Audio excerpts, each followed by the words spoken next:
in a minute, but I want to.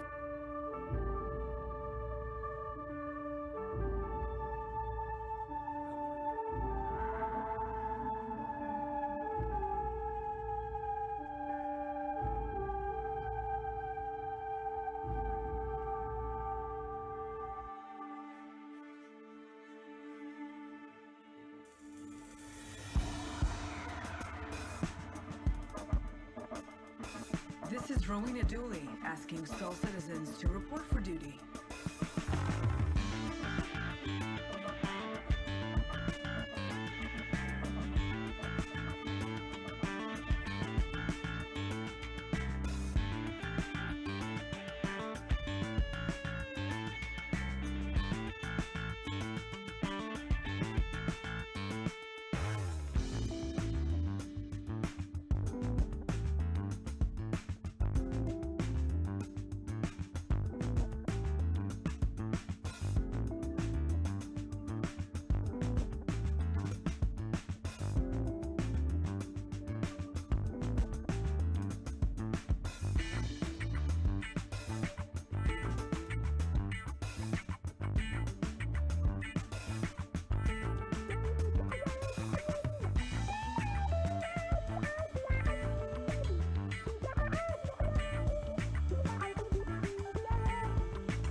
I've been staring at the moon. Take me higher, waiting for your call. This is Rowena Dooley asking Soul citizens to report for duty.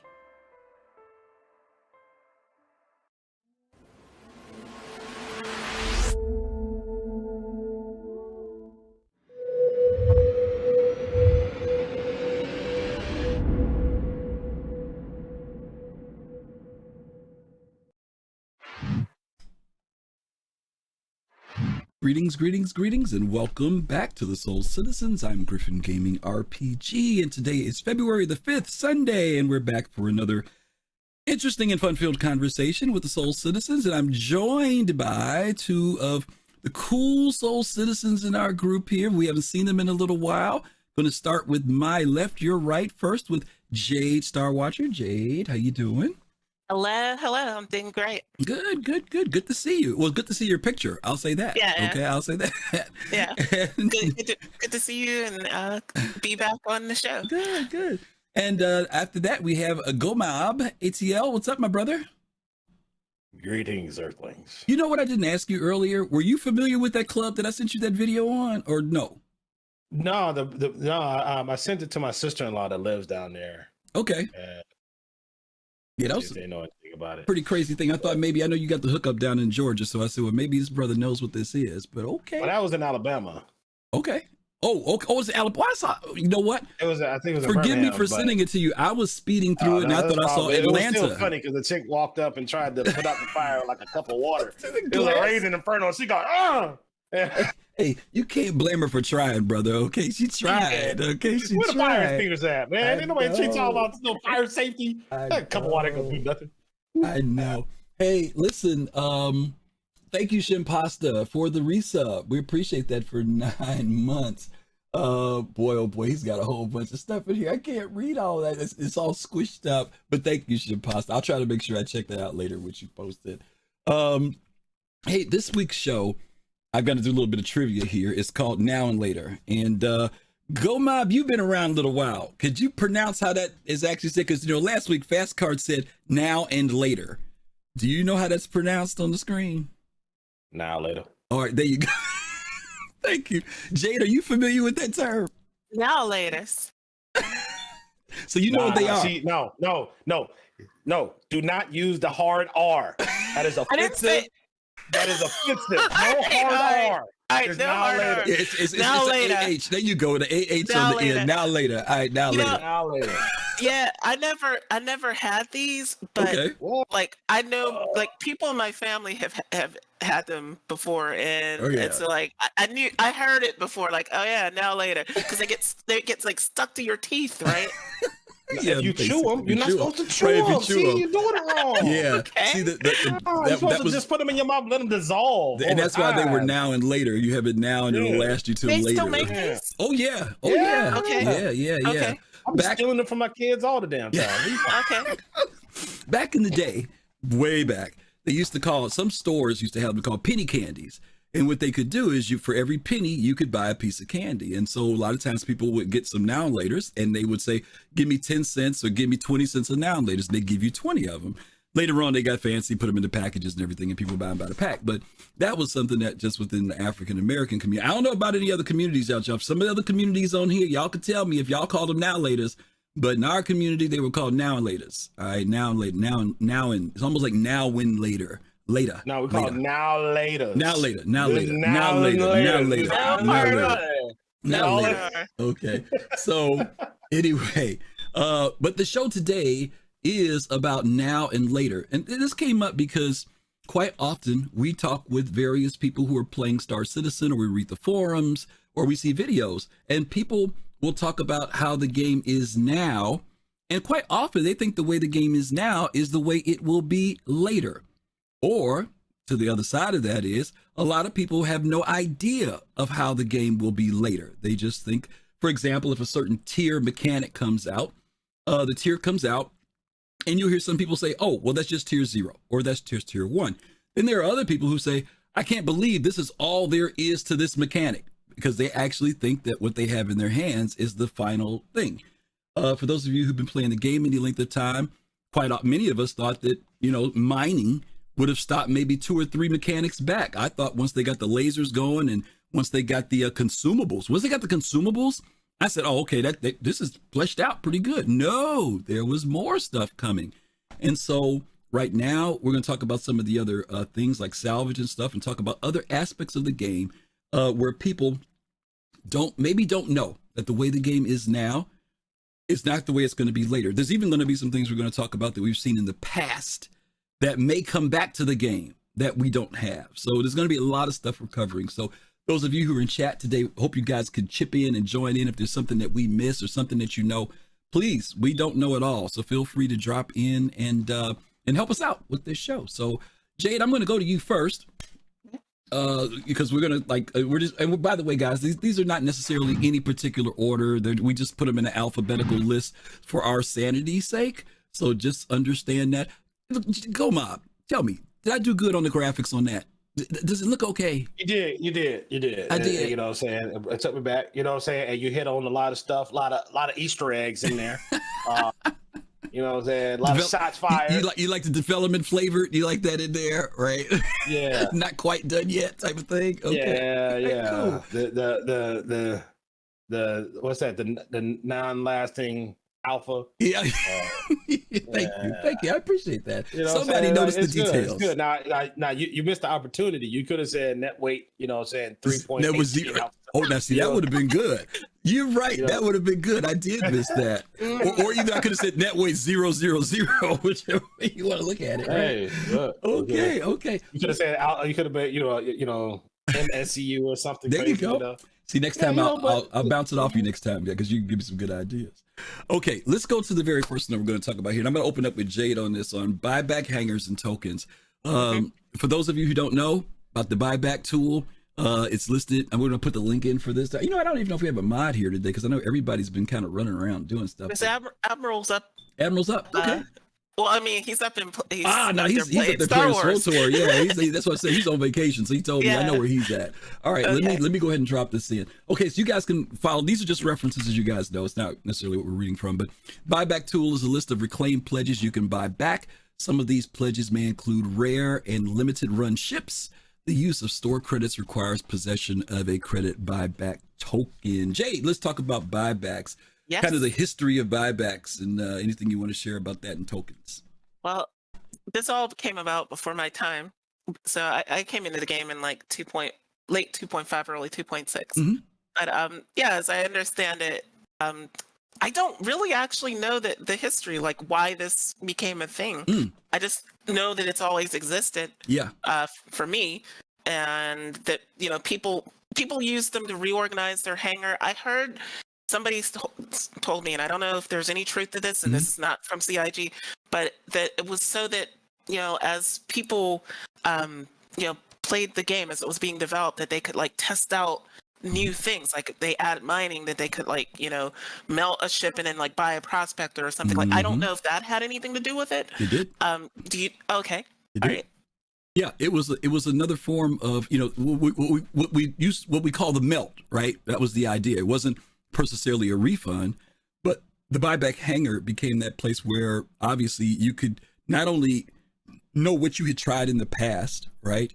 But it also maintained the pricing in that area too for whatever you bought. So if there was an increase, this wasn't until later, right? Because in the beginning you didn't get the price increases that much. But if you remember, for example, like the Starfarer, when it came out, I think it was $185. And then when it first came out, the concept. And when it went on sale several times after that. But then when it came out, it went to $300. Now, if you still had that melt in your hangar, you got to pay $185 to get it out, right? That was one thing that was cool about it. That was a benefit, I should say, of if you decided to go back to it later. But no, you hit it on the head. Gomab, do you remember anything about the whole buyback thing and any history about it at all? I can't. I was put on to the buybacks.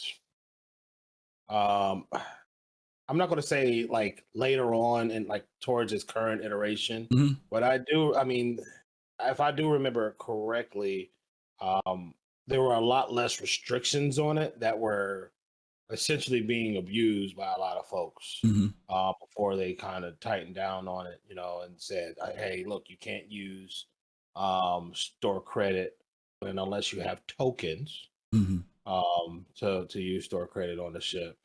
And then and just recently they made another change to say, well, hey, look, if you buy it at a promotional, we can so there's a difference. There's a promotional price, and then there is a price that may go up, right? So a promotional price, I believe, would be something like a war bond sale or something like that, where like, hey, a ship is normally going to be 175, 200, but you can get it for 155 for, you know, war bond. And you get it, play around with it. It's not where I want it to be right now, but I can see it being something I want in the future. Let me free up those funds to get something else. You melt it or exchange it, as they say it in the hangar, send it back. If the price goes back up out of the war bond, now I believe the price goes back up in the buybacks as well. What?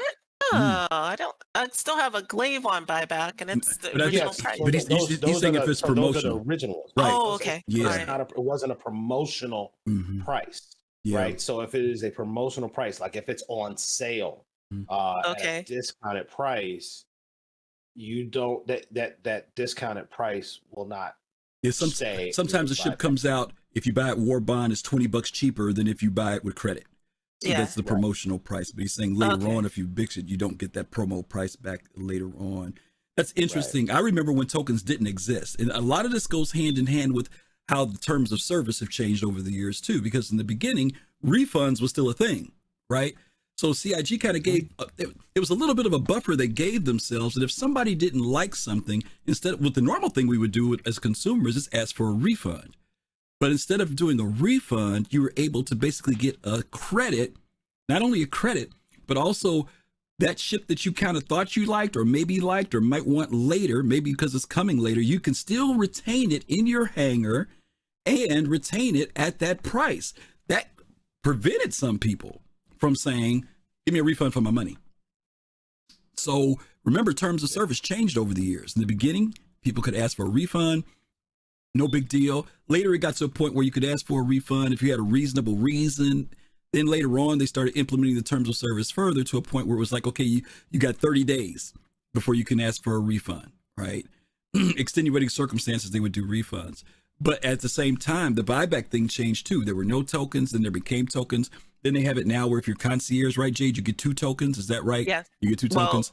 Yeah, like I only have the 1 though. So, and I haven't bought anything back. I think you have to use that second token or something. I don't know. I only have the 1 though. I thought every quarter I had 2. Yeah, you should have gotten 2. Yeah, you're supposed to get 2. Yeah, every quarter. Yeah, I had 2.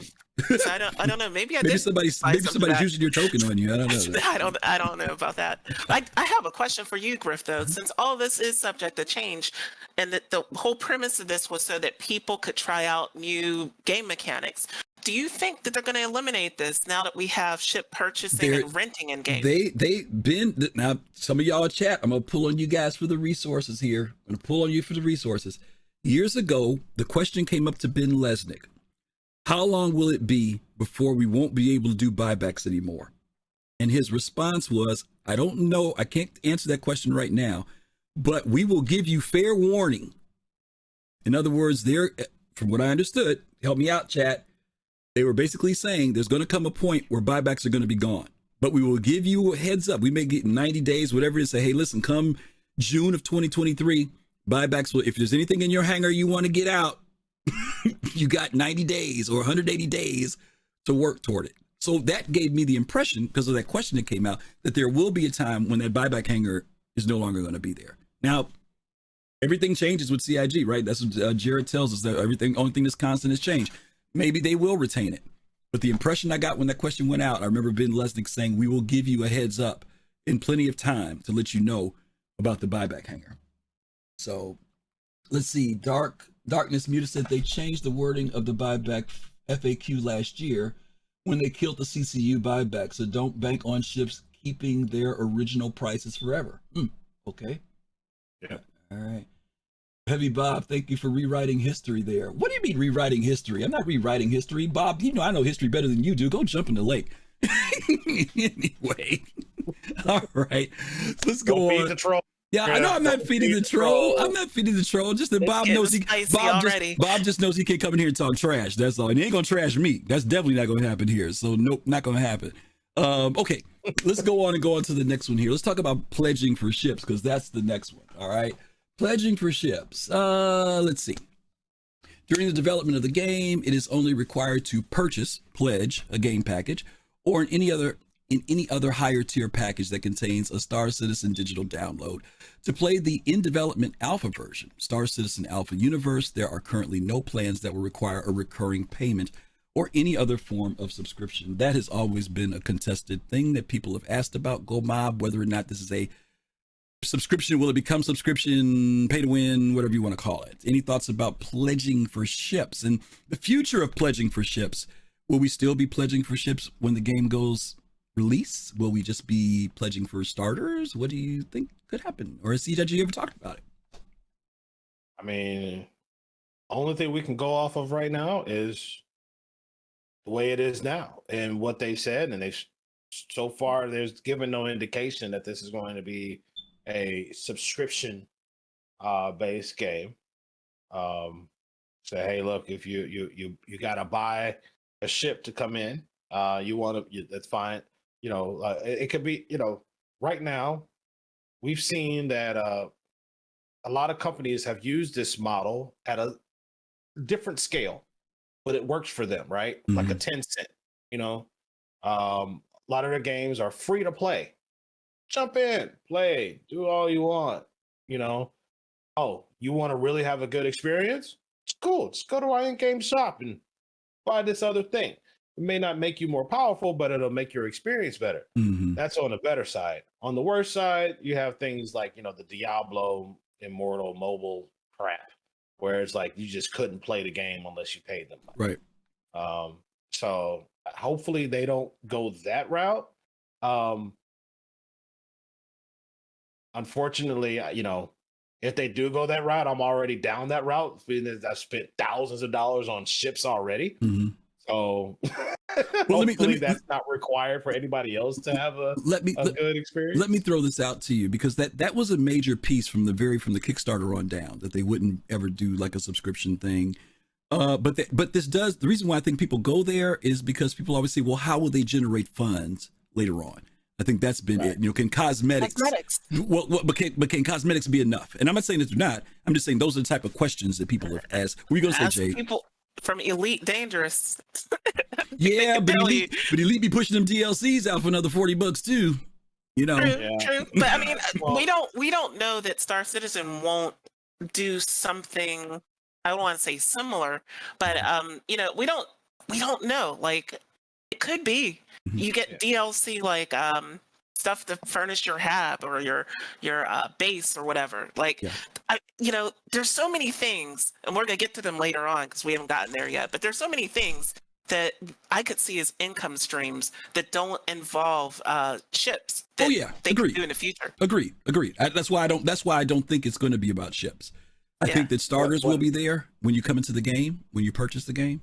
I think what the game is supposed to go for, what, $59.95, something like that when it comes out. Yeah. So you get a starter, you get to pick which starter you want. By the time this game comes out, inflation is gonna make that game $100.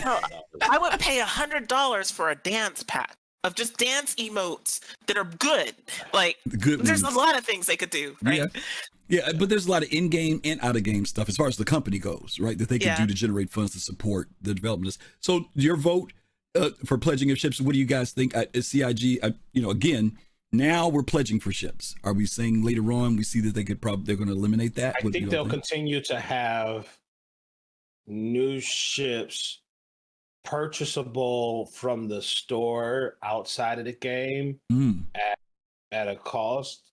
The only challenge is they will have to have those same ships released in store for purchasable at the same time.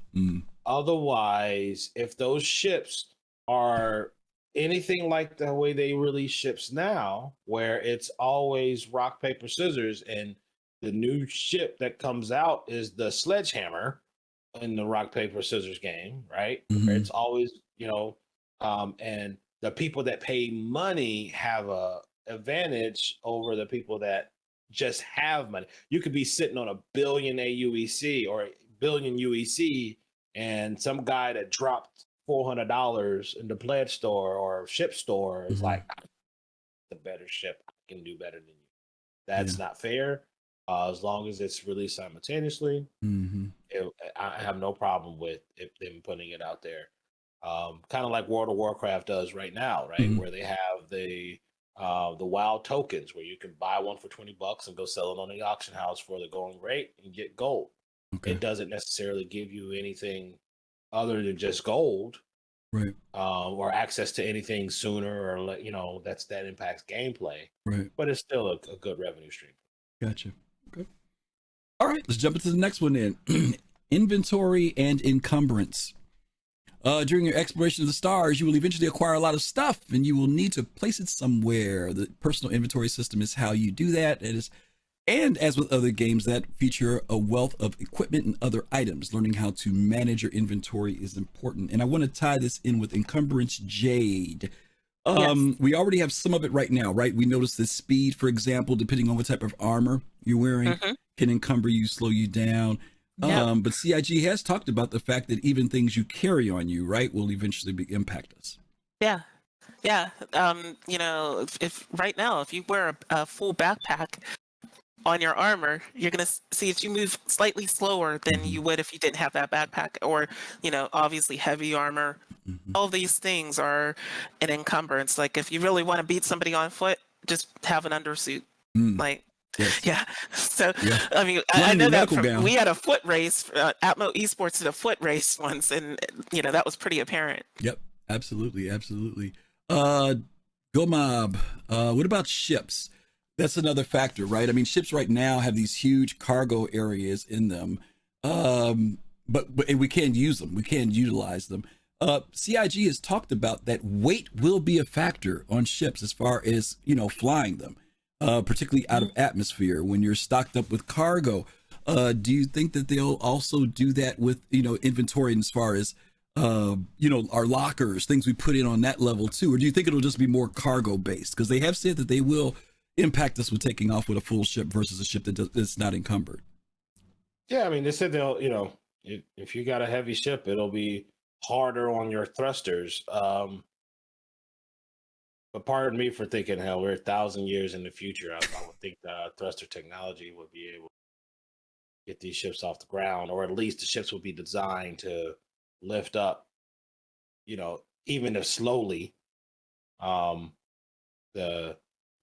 whatever you can put into that ship. As far as on your person, I'm kind of split on this. I don't necessarily want to have yet another sim realism thing to track where I gotta track my health, my oxygen, my hydration, my food, my weight, my suit power level, radiation protection soon. Radiation, wind direction, Yeah. my cycle. Yeah. Do I gotta poop? You know what I'm saying? Like, I really, I get it. They can do it. It could be, they could add a size. Yeah. Because right now everything's based on how big it is, like how much size, and it doesn't really matter how heavy it is. They can add yeah, I know. They can do it. I know. I'm saying if they're going to do it on our person, it's difficult. I know, who is this, TR or Trigger Switch talked about the fact that they've hinted at adding fighter ship storage. They already have started doing that. In fact, the Gladius has storage. There's several ships now that already have storage, external storage and internal storage to them. And the question becomes, does that rifle I'm carrying or that grenade launcher I'm carrying also add to the weight of my ship? He mentions about the fact that you're gonna have to take your backpack off when you want to get on your ship. Right now, you can wear your backpack, sit in the chair. CIG has definitely told us that nope, you're not gonna be able to wear heavy armor. Correct, Jade? Heavy armor, yes. Or wear a backpack when you're flying your ship. That's coming later. So yes. And I'd be okay if you could buy a seat that is tailored to be able to fit. You don't want to take that backpack off. And a heavy armor. No, heavy armor. You got to take your backpack off. Okay, but heavy armor. You got to take your backpack off, right? You know what I'm saying? And have something. I mean, but think about it. But you can't fly with heavy armor, though. You can't fly with heavy armor on, man. Sure, you can. If I am flying in if you're in a Vulture, or not a Vulture, but what's that ship? The drop ship, the big one.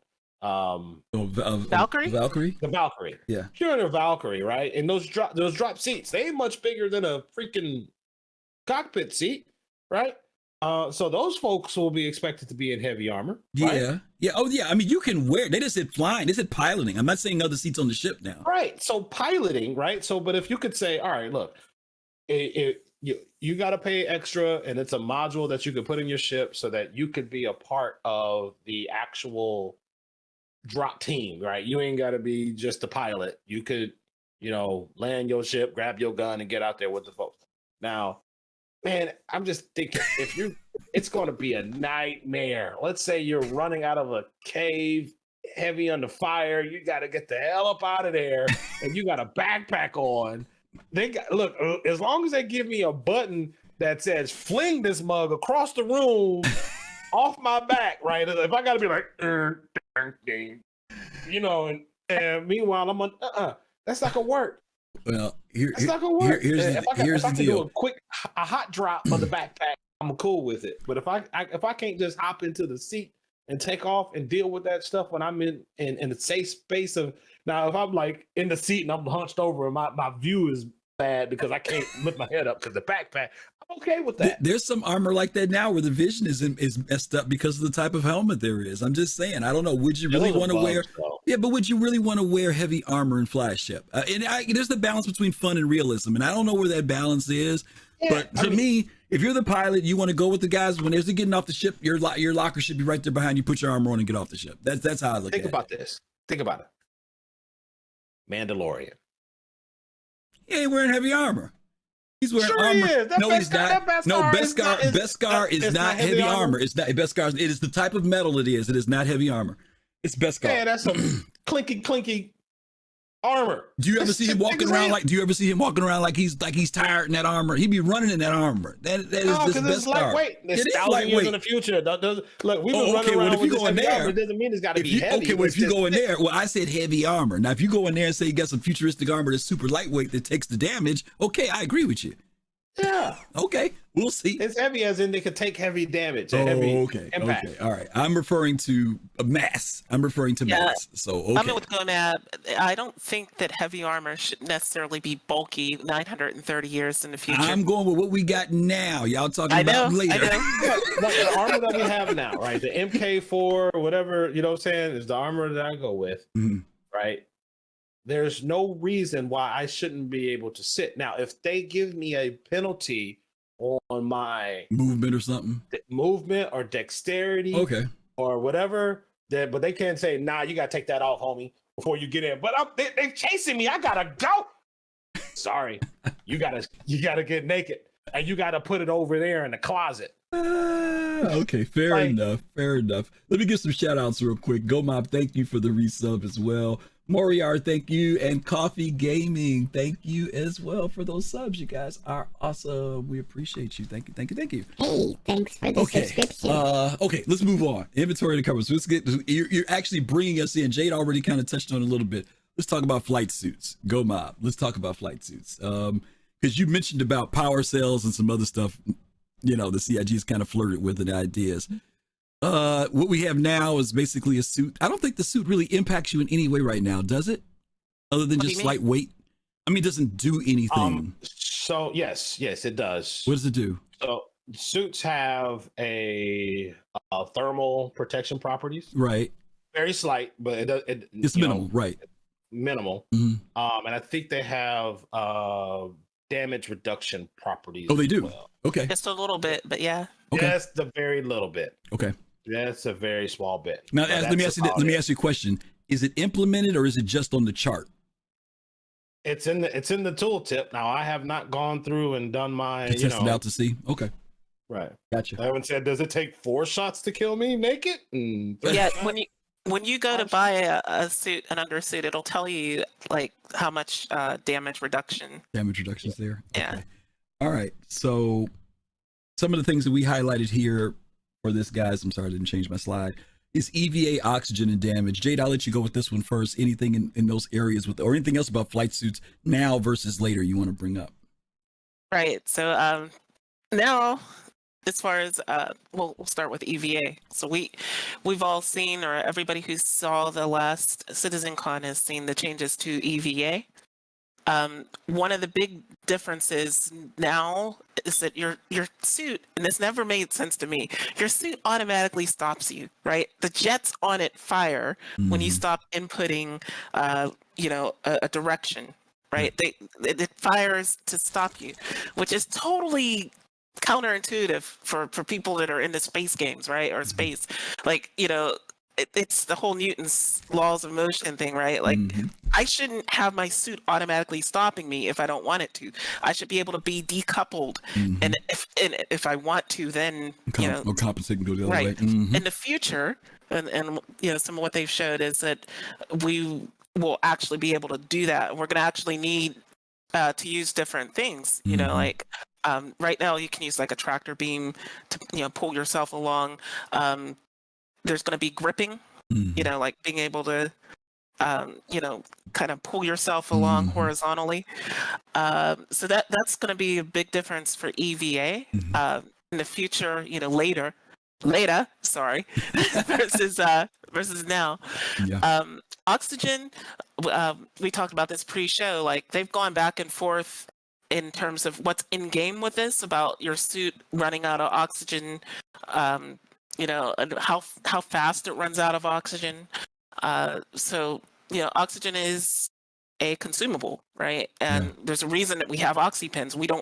Nobody hardly uses them now because we don't have to, but in the future you may have to, use those oxy pens. Yeah.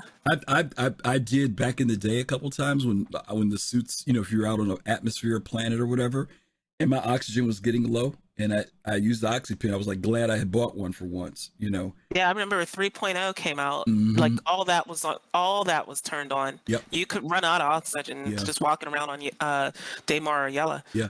In fact, it's still in the game. Oh yeah. It's still in the game. Yeah. Anybody who tells me oxygen in the game ain't tried to escape prison. Okay, go by me. Tell us that. Yes. It is a part that is the timer of the prison escape. That's why you can't lollygag. You gotta keep it moving. And the timer is tight. You just barely have enough time to get to that Ursa rover. And because you're probably going to be on no oxygen by the time you get there. It doesn't go as fast. Yeah. So yeah, Shakes. Yeah, listen to Shakes. Shakes is the expert in escaping prison. Okay. It is still in the game. It's just not as punishing as it was in the past. And Yeah. remember there were times, man, you couldn't even get from your hab to the hangar before you were thirsty. Right. There were times where the hydration would just drop so fast. Oxygen used to be the same way, man. You step outside and that thing would just start tick, tick, tick, tick, tick, tick, tick, tick down. You may have 15, 20 minutes. Now it's a little bit more forgiving, but even still, it's still in the game. Okay. Yeah. Well, for those of you who don't remember, I haven't had this happen in a while, but I know for a fact that there was a time when you were on your ship, helmet on, right? You're riding on the ship, because back then, some ships didn't always have oxygen on them in certain areas. Bugs. So we used to fly with our helmet on all the time. And all of a sudden you would start going, and you'd start realizing that I think it was like 20 or 30 minutes had gone by and you were suffocating and you had to take your helmet off to get oxygen. I have not seen, and this is my only problem, Gomob, and maybe some people in chat could say this. What I haven't seen is the oxygen meter pop up in a while, because that used to be the way that you knew that your oxygen was running low. And I just haven't seen it in a while. Try to escape prison. No, don't get me wrong. I'm not taking anything away from your prison scenario. I'm referring to like the one when I'm on a ship, and I've been on a ship for a while with a helmet. So maybe maybe it's working in the prison because the atmosphere is there, but I haven't had it happen. So the ships that you were on are supposed to have Atmo, and you're not supposed so I wouldn't to be run using your ship. Right. You're not supposed to be using your suit oxygen while you're on a ship. I agree. What I'm saying is that no, Chris and them said when you got on your ship, you're supposed to take your helmet off. Right. Okay. What I'm saying is that before, if you left your helmet on, even if there was oxygen on your ship, you would suffocate if you didn't take your helmet off. No, I think that was before the. Sorry, mind if I jump in? I think that was before your suit would replenish itself if you were in a oxygen nitrogen atmosphere. Right? Oxygenated atmosphere. Yeah. Okay. It will replenish its oxygen reserves. Okay. With the atmosphere that you're in. Gotcha. So there's no reason to take your helmet off if the ship is not bugged. And they're gonna have a spot in it that doesn't, because I had a Vanguard and I'd be running around, I'd be spending hours doing bounty hunting missions, trying to work my way up the ladder, and all of a sudden I started suffocating. I'm like, what the hell? Yeah. And there was a bug in the Vanguard in the cockpit where it just for some reason didn't have oxygen. So I depleted all the O2 out of my suit and started dying. I had to get out of my seat and run to the back of the ship where it did have O2 and to replenish it in order to keep playing. It was a weird bug. Okay. Yeah, see, you talked about that bug too. Basically, it turned on the thing where your ship would have an atmosphere, and if you opened the door or you opened the cockpit or whatever, it would lose that. But because we don't have life support systems in the game yet, it wouldn't replenish. Right. And so that's why back then you ran out of oxygen in your ship sometimes. Okay. Yeah. Gotcha. All right. Damage. The CIG did talk about I don't know if they're ever going to do this, but I remember them talking about repairing your flight suit if you got damaged. I don't know if that's still a thing. Do you guys remember anything about that? Nope. I've heard them say it.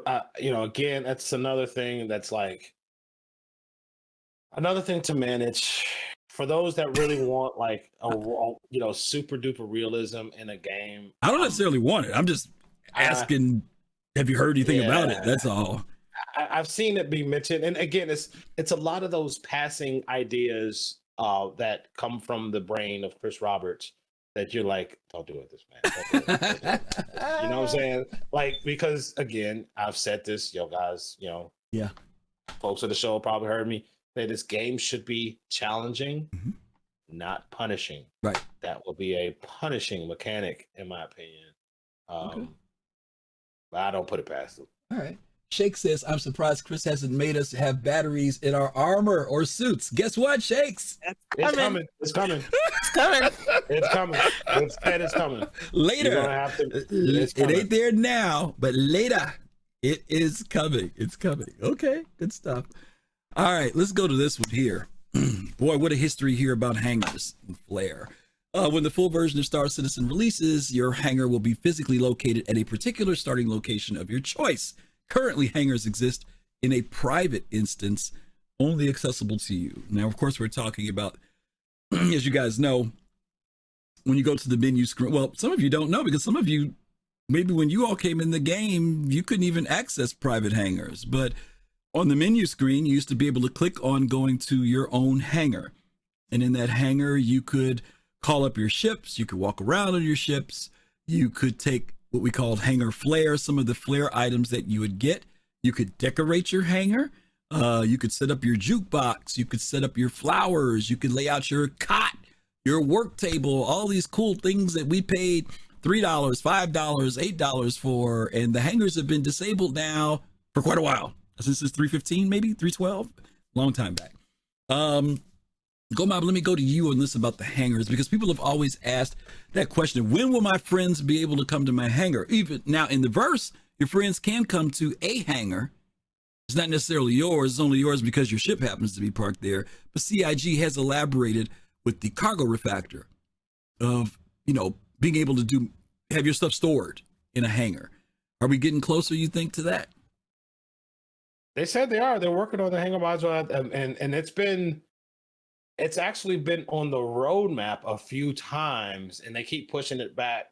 I think mainly for PES and the big cargo refactors. So, and as well as some of the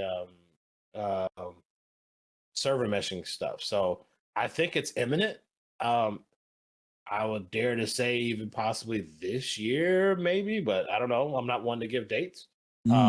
But I know that they've done the work on the actual hangar module, or on the actual in-game persistent hangars. They've done the work on the persistent hangars.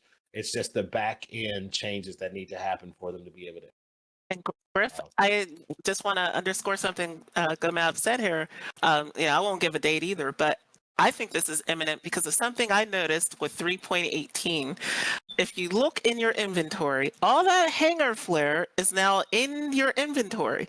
Yep. Why would we have that there if it wasn't going to be of use sometime in the not too distant future? So I think we're probably closer to the persistent hangars than a lot of people realize. And that's why we can see all of our old hangar flare in our in our inventory app. Yeah. Some of the and I do want to say one quick thing. Sure. All right, CIG, I'm talking to you. Okay, everybody. Gomab's camera moment again. Y'all talk amongst yourselves. CIG, I'm talking to y'all. Surprise us. Don't tell us. Yes. Don't even put it on the roadmap. Just say, just drop it. Yeah, by the way, and just drop it. That would be good. I'm trying to help y'all. I'm trying to help you. Okay. Don't say, oh, we're working on it, or hey, Jared, if you're watching, don't do a Star Citizen Live, Inside Star Citizen until it's out, until it like talk about 319 and the features. If that one is ready to go rock solid, do not tell us. Just drop it. Okay. Yeah. I agree. I think it would be cool. I mean, and to your point, both Gomab and Jade, you guys both bring up points. They have given us hints, because we do know that the elevators, the new cargo elevators, was something they were talking about that they were working on for our being able to access them with our friends. The tractor beam issue was another factor they were talking about. So yeah, will that be tier 1, tier 2 of the cargo refactor? I'm hoping it is. I'm hoping cargo decks become a factor. I didn't even put cargo decks down, but I'll let that go. But yeah, hangar flare. Just so you guys will know, all flare is not decoration. There were some flare that we were given years ago that actually had a function. One of them being the work table. You guys remember that? Jay, do you remember the work table? No, I just have the hollow tables. Okay. There is a work table that they gave us that was supposed to be able to, when you went into your hangar, where you could either do repair or modifications. There was something tied to that. Another Flare item, the handcuffs that you could get if you bought the Cutlass Blue. I'm not Cutlass Blue. It was the Avenger back in the day. But I think the Cutlass Blue also had that. If you bought the original package, there was a stun baton and handcuffs. Those were not just decorative. You were supposed to be able to use those. There are some other items that they've given us before in the past. I don't know if the big vending machine, yes, the locker from another universe, thank you, Shakes, that was also supposed to be usable as well. Some of you remember the jukebox from back in the day. The jukebox at one point did work where it played music out for you in your hangar. Hey, Griff. Calendar. Griff, I don't know if your mic came unplugged or what. It did. Thank you for the catching that for me. Liking? No, somebody said it. Thank you. Thanks, Pops. Yeah, there's a lot of those different items that we had, the Flare items that actually were supposed to have some function in the game, not just decoration. So, yeah, I always wondered, Jay, remember the plants that they gave us? Yes. I always wondered whether or not we'd be able to take those and use those for gardening or horticulture in some form in the game. You know, I hope so. Yeah, I wondered about that. And the fish, the aquarium, all that stuff. And the calendar, like I remember looking at that calendar, like, why is this thing out of date? Yep. Yeah. Yep. So hopefully that some of that stuff is not just for decoration, but there's actual uses that you can do in the game. Okay. That's enough for quick, Colossal, this is for you, baby. This is for you, baby. I know you out there, Colossal. Yeah, you know he's out there. I know you out there, Colossal. Check it out, champions. All right, go ahead. One other thing about hangars. Any feedback about what's going to happen with those hangars? Because we do have hangars that are specifically designed to fit into certain places. There was the asteroid hangar was one. What was the other three hangars? The Selfland hangar, Revel in York, Revel in Lord, Selfland, and then the other semi-nice one. The one that's blue. I forget the name of it. Something industrial. Now the industrial was the asteroid hangar. That's the asteroid hangar. I'm talking about Selfland was the Selfland is the one that's the green one with the yellow, like when we look at the hangars now at Hurston and stuff. Somebody tell us what that other one is. The other hangar, VFG is the industrial. That's the asteroid. Revel in York is the nice fancy luxury one. What's the other one got? Yeah, not the Microtech theme one. Is that it? Microtech is Revel in York themed, isn't it? No, maybe it's right. It was AeroView. AeroView, yeah, AeroView hangar. AeroView. Yeah, now let me ask you guys a question. Those are designed a certain way, and somebody mentioned like Microtech does flavor one of the. Do you think they'll be based upon location? Because if I bought a Revel in York, does that mean I have to be where Revel in York is at in the game? Because Revel in York's not going to be everywhere, is it? Do you think they'll put all four types at every landing zone? Can you imagine Revel in York at Grimhex? No. Well, here's the thing. I'm thinking that the Lagrange points are going to be where we'll be able to put our own persistent hangars versus actually landing zones. I would not imagine us being able to leverage the current LEO stations. For our persistent hangars, right? We'll be able to pick one of the Lagrange points. Now, interesting. If that's the case, based upon what I purchased, when I purchased certain ships and what I got, I should be able to say, all right, for this Lagrange point, the persistent hangar that is here, I would like to use one of my Revel in York hangars. Okay. This place over here, I'm not going to be here very often. I want to use my Selfland hangar. Because now the question is, are we only going to, so we got everybody who got a ship for the most part for a long time got a hangar. Right. Right? Still do. So if you got 20 ships, then you have 20 hangars. Right. So does that mean when persistent hangars come out, I can have a hangar at every single station? I don't know if that would be necessary. I think that the most you could have is 4. Any of the 4. You could have all 4 or any of the 4 at any one location, because you're only going to spawn You only need the hangar to be there to spawn a ship. Right. So let's say I'm at crew L1. Right. Crew L1 is going to be my Revel in New York. Right. And I'm at her L2. I want that to be my self land. Mm-hmm. And then I go to Mike L1, and I want that to be AeroView. VFG. VFG. Okay. Yeah, I'm just saying, like, I've got hangars spread out. Right. Now, crew L1 is going to be my main one. That's where I'm going to stage all my cargo and make sure that all my stuff is there. But if I'm running missions out towards R-Corp, I may stash some stuff there, some armor, I'll put a couple ships that I'll use in that area, over there, I'll make sure I manage my stuff appropriately. Kind of like what I do now with the landing zones on planets, right? Whenever we get through a wipe or something, I take inventory and I stock up a specific landing zone where I can call out, ground vehicles and certain small ships. But that's where I put all my armor, my guns and stuff, because I don't go back to the planet to get my stuff. I put it all into a C2 and I spread it out. So I wonder if we'll be able to do that. That's a good question. They haven't gone into it enough. All I know is that you're supposed to get one of those hangars, and like that VFG hangar, that asteroid. I mean, you just can't pick some random asteroid, I'm sure. Maybe you can. I don't know, Jade. What do you think? I don't know. I don't know. With the VFG hangar, I've never thought that it was just an asteroid hangar. I always thought it was just the style of the hangar. It so happened to be, like the asteroid hangar, I guess back again before my time, I think. Yeah. But I think that hangar would be like any other hangar type. It could be in a, you could have it somewhere like on Hurston or whatever. It's just what renders when that elevator opens. Right. Exactly. Yeah. Grimhex.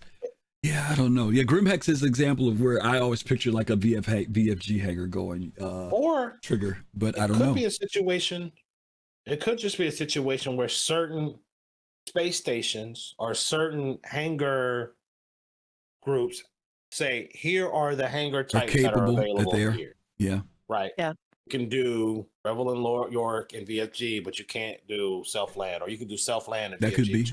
Revel in York. That could be. Right. We ain't got the technology. We ain't got the power to fund all those white lights. Yeah. All right. We'll see where CIG is going to go with that one. It's open. We already have some of those hangar types in the game. Like New Babbage and Lorville. Those are very different. You got the arrow views there, but the Revel in York's not in. That's the one that's not in. Yeah. That's the one that's not in. Good point. Okay. Let's hit this next one up. CIG has talked about this. We're going to do a quick refresher on it on health states from tiers 1 through 3. Star Citizen Alpha 3.15 brought with it a new medical system, complete with hospitals, tiered injuries, and a plethora of medical drugs and tools. Join us as we dive deep into each of these new features and hope that you'll be properly equipped to face this update, which significantly ups the stakes of surviving in the verse. What I want to talk about with this is there's always confusion about which way is the better bed, tier 1 versus 3. So let's clarify that, Jade. And Gomab, let's talk about what aspects of this aren't implemented yet, because everything in health isn't in the game yet, or at least isn't being used in the game. So Jade, could you talk about tier 1 versus tier 2 versus tier 3 beds? Right. So you have 3 tiers of beds, and I wish Rain was here because she definitely does this better than I do. But I believe the tier 1 is like, isn't the tier 1 the like one that is the lowest? Yes. Right. Yes. So, and this actually goes by a real life system they use, if I recall correctly. It's always for some people it depends, right? Because there's some systems that actually reverse it, like they prioritize it as number 1. Yeah. But for most people, yes, it's always kind of, you have to almost think the opposite of what you would naturally think. So yes, you're right. So the tier 1 is like what you would have like on Cutlass Red, right? Yep. Or a Pisces C8R, right? Yep. And so it's there to like stabilize you, basically an ambulance. Okay, wait a minute. Get you some. Right? Okay, wait a minute. Now, okay, chat, y'all help us out. Which one is worse? Tier 1 is. Okay, we got it reversed. They're saying we got it in reverse. Okay. Okay. Okay, All right. I'll go with the chat. Tier 3 All right, is like so everybody's chat is I overwhelmed. got it right here. Okay. Yeah. Major is tier 1, moderate is tier 2. So it's the and reverse of what minor we is should have tier thought. 3. So it's the reverse of what So we were tier thinking. 1 is minor. Yeah. Like I said. not Okay. major. There we go. Yeah. All Yeah. right. So, good. sorry. 3, 2, 1. Go Sorry ahead, so Jay. Start much. with 3 and work your way up. Right. Okay. So tier 3, minor injuries can be healed by any tier 3 medical bid. So like in the cut was red. Yeah, and I'm sorry, I had that backwards. And so like, you know, if you get injured, then like your arms get injured, you know, your weapons are harder to aim, and you have to go to one of those beds to get your normal mobility back. Same with your legs. So like if you see somebody limping, they've got like a tier 3 injury, and they don't even tell you that. Like when you get on the bed and you look at the display, it'll tell you what kind of injury you have, which tier. Tier 2 is a moderate injury. So tier 3 is minor. Tier 2 is moderate. So it's in the middle. And that's the kind of bed that would be on like a Carrick or an 890. And moderate injuries greatly produce the effects seen in minor injuries, but with a few additions. Moderate injuries will cause your character to start limping and audibly grunt in pain. If the moderate injury is sustained to the head or chest, stabilization is required in a medical bed of any tier.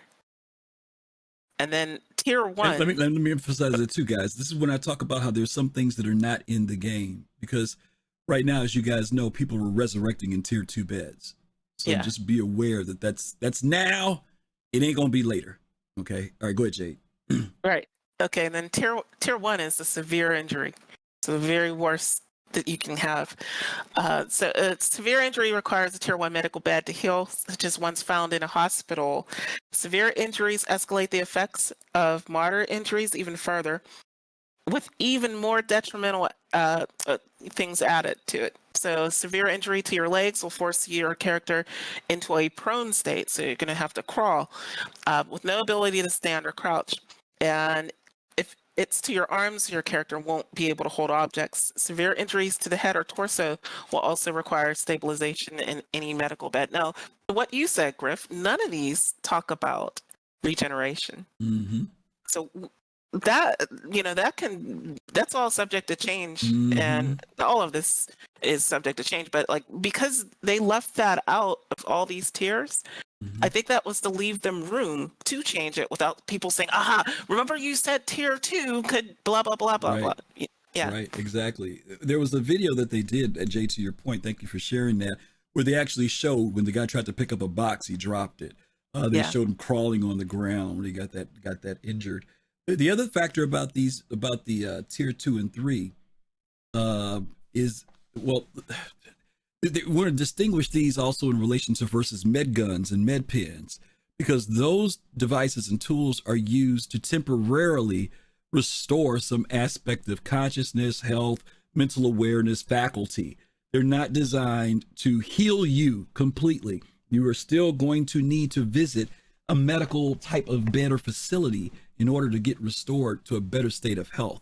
Right now, I think people even use the beds, Gomab, right? If they're just hungry and thirsty, they can go jump on a medical bed and bring back to 100% health.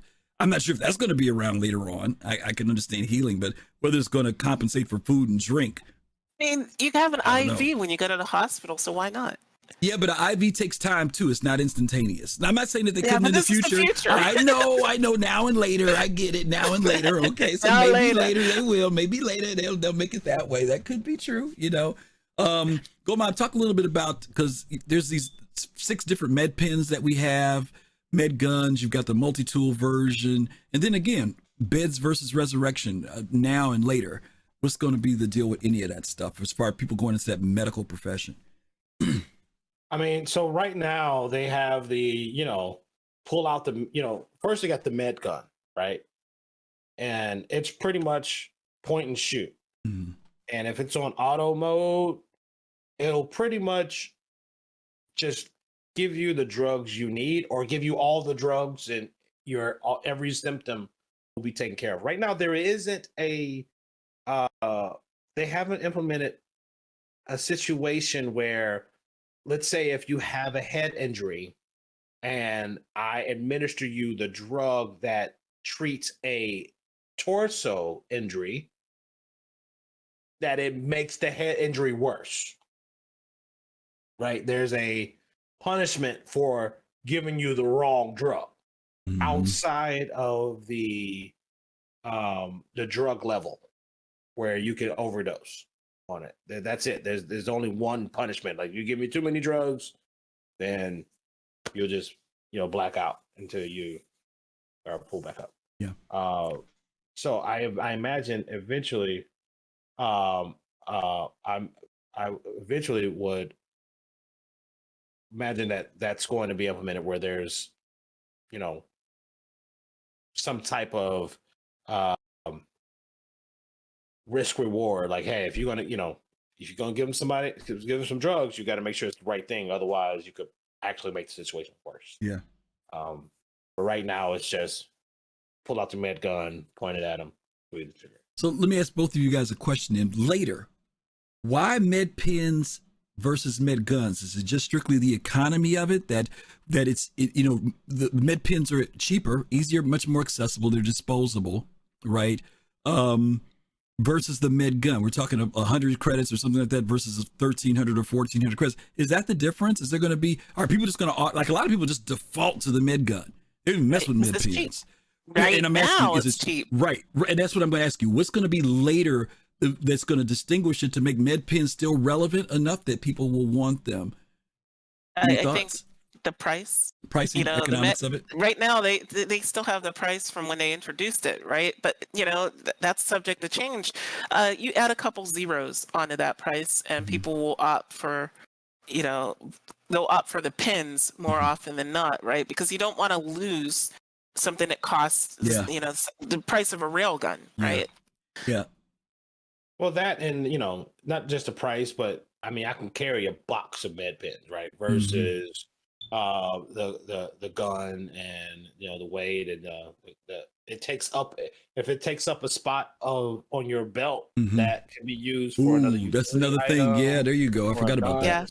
Yeah. So maybe you don't. Saying it doesn't fit your loadout. Yeah, maybe if you're a medical person, it might make sense, but if you're in combat, pins might make more sense that you can keep something else in that other utility spot. Good point. Right. Yeah. The other thing is, the main reason I use med gun over the pins is if I'm going out to heal somebody and they're like down in a bunker, right? And I can hit them with that from some distance, right? But I expose myself if I have to run out of cover to get to them. This is really important if you don't have a tractor beam to beam them into somewhere you can get at them with a med pin. Yeah, good point. Okay, all right. That's our health states now and later. A lot of people have been saying, they need to give us the tier 2 bed on such and such. Well, just remember the tier 2 bed will not be resurrecting you later. So. They don't need it. That. It's only ship that needs it right now is the 600i. The rest of them go pound. Okay. On that note, we'll move on to the next 600i rework. The next topic here. Land claims. Yes. A claimed license entitles the holder to claim ownership of a small section of land on a planet, moon, or asteroid controlled by the UEE. Emphasis on that part, y'all. Controlled by the UEE. Claim licenses are available in 2 different sizes, lots and estates. A lot equates to a patch of land roughly 4 kilometers by 4 kilometers in size, whereas an estate is 4 times larger, 8 kilometers by 8 kilometers. Gomab, go with you on this one first. Land claims. We don't have them. A lot of us, not a lot of us, some people bought the certificates when they came out. I think 4x4 was $50. 8x8 was $100. If you bought a Pioneer, you got a complimentary 8x8 to come along with it. Let me go to you about the controversy of this. When land claims came out, there was a lot of controversy. I mean, people were already kind of like, we ain't even got ships. Now y'all selling land. That was both from in the community and outside of the community. That was the response. But just recently, game Star Atlas puts land up for sale, literally for thousands of real dollars, and nobody seemed to complain about it. Earth 2, another game. People are buying Second Life. virtual land. Well, Second Life Back had in it the day. forever, right? Back in the day, right? It started like that, yeah. What's the big issue about this with land claims? Why does was it because Star Citizen already has this whole pledging thing going with not enough evidence? Because buying real estate is, by most people who are investors would say, that is like one of the most solid things you could ever buy is real estate. I'm not advocating, I'm just throwing some stuff out there to see what sticks on the wall. What are your thoughts about land claims? One, I love land claims. I think that's awesome. Two, I'm not, I play Star Citizen, not Salt Citizen. Those people that are out here talk, they're gonna talk trash about whatever, man. Jared can get up and be like, man, this is a beautiful day outside, man. 70 degrees and clear skies, and there'll be a whole set of creators that's gonna go out there and argue that that's wrong, and that the devs of Star Citizen need to be working on bringing them their ships instead of talking about the weather outside. They can all choke on a bag of sand. I don't care. I'll just be honest with you. No, I think it is a idea. Now, what's hilarious to me are the people that are like, I'm gonna get me a land claim and I'm going to set up a base of pyro. I'm like, you're an idiot and you don't know how to read. You don't need one. You're an idiot. Like, you're about to waste a lot of money. Yeah. Because the line you just said is controlled by the UEE, and guess what there, home skillet? Yep. Pyro ain't controlled by the UEE. Mm-hmm. So you can go stick it in the ground and one of the nine tails or somebody just come pee on your stick and that'll be it. Good luck. Yeah. Very true. Very true. Jade, what are your thoughts on land claims here as far as now and future? Yeah, so like, going to what Gomab said, this is where, if you, I like to talk about lore, but this is where, if you're familiar with the lore, you save yourself some money, because, that person, it's like trying to set up a base in Pyro or Nyx that bought hundreds of dollars of land claims. Like, hey, if you just read up on where are these places, who controls them, you wouldn't need them. So going back to the original controversy, though, I understand it. I think it does go a little bit beyond the Salt Citizen thing, because back then, this was 2017 when these were introduced. We forget how long ago this was, I think, but it was 2017. What was going on with Star Citizen in 2017? We were basically in the whole thing like we are now with the road to 4.0. Right? We were in the road to 3.0. We didn't even have land. So how could you sell land claims? That was what people were saying. How can you sell land claims when there's no land, right, in the game? And a lot of people can't, this show's called Now&Later. A lot of people can't see the later. They can only see the now. And they're like, well, if it's not here now, how can you sell something for the future?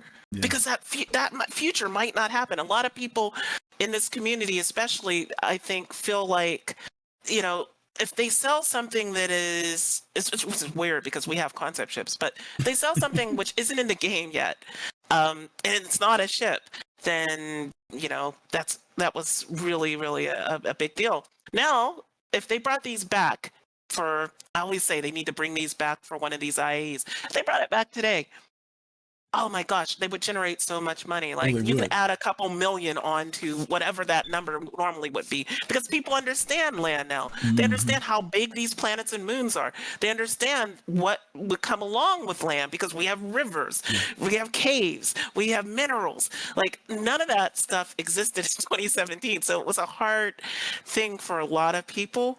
I didn't buy any land. I bought a Pioneer that came with an 8x8, but I didn't buy any because I was like, well, I don't want to go all in on this because I'm not sure, right? Yeah. Like, and so I understand.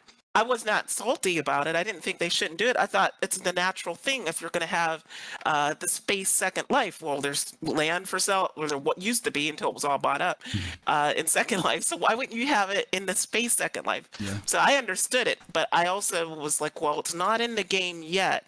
I'll buy this ship that comes with one, but I'm not going to buy, 20 of them, right? Well, unlike you, when the land came up, I said, "Oh, cool. I'll buy it on when CitizenCon comes up next time." That was my thing. I said next time because I bought something that time, and I said, "Oh, I'm not gonna spend any money right now. I'll get it on next." And it never came back up as a. Yeah, I thought they were gonna come back. I was like, "Oh no!" So, like you, it wasn't until I got a Pioneer that I got one. But I agree. I think that the perspective about land for many people now would be entirely different because we have the scale.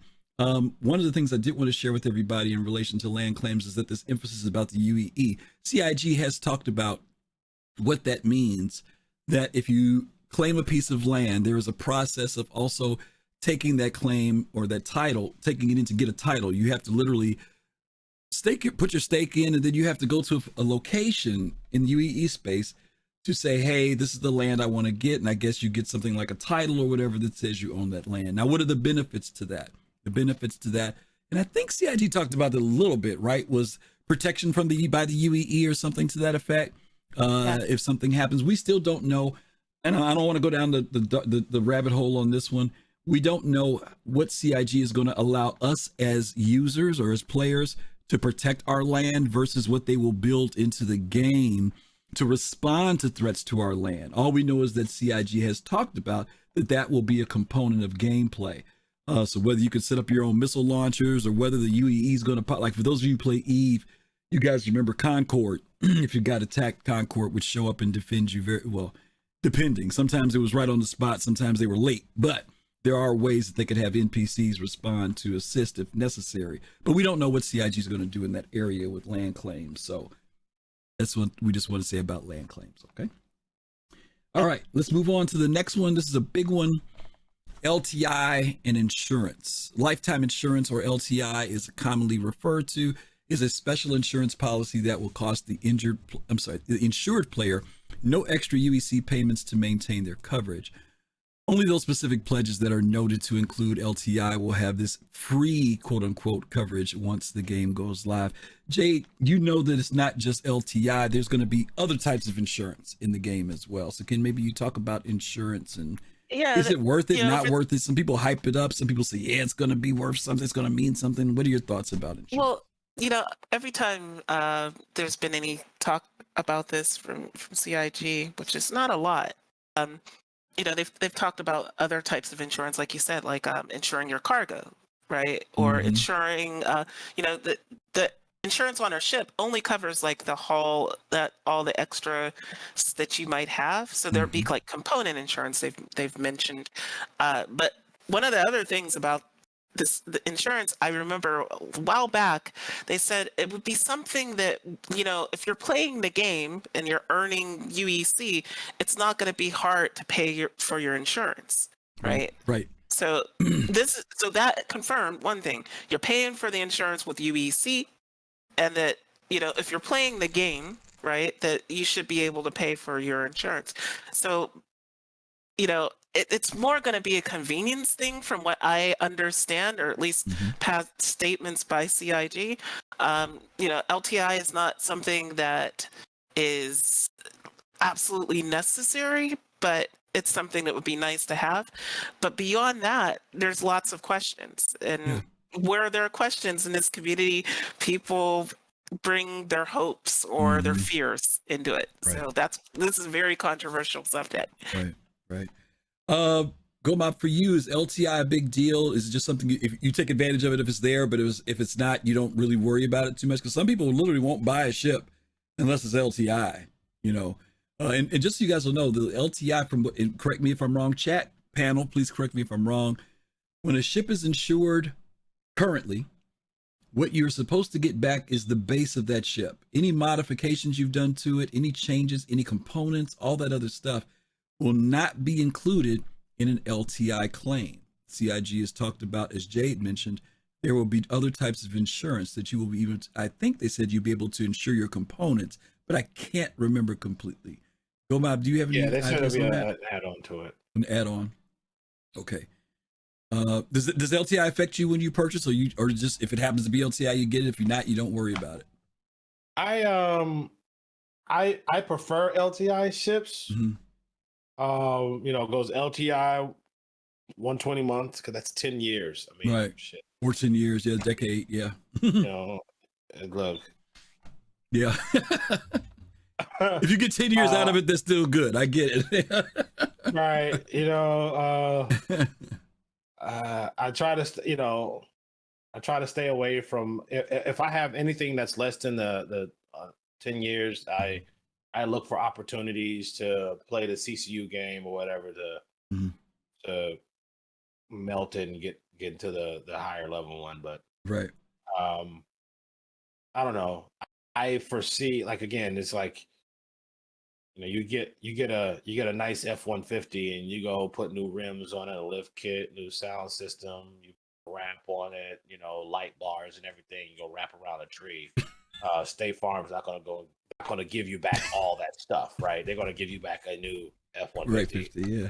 That you have to start over. Now, you might have spent just as much on the customization as you did on the actual vehicle. Yeah. But the vehicle is what was insured by the original insurance policy. Now, they have said that they will have a component level insurance, which again I think will be like a supplemental insurance.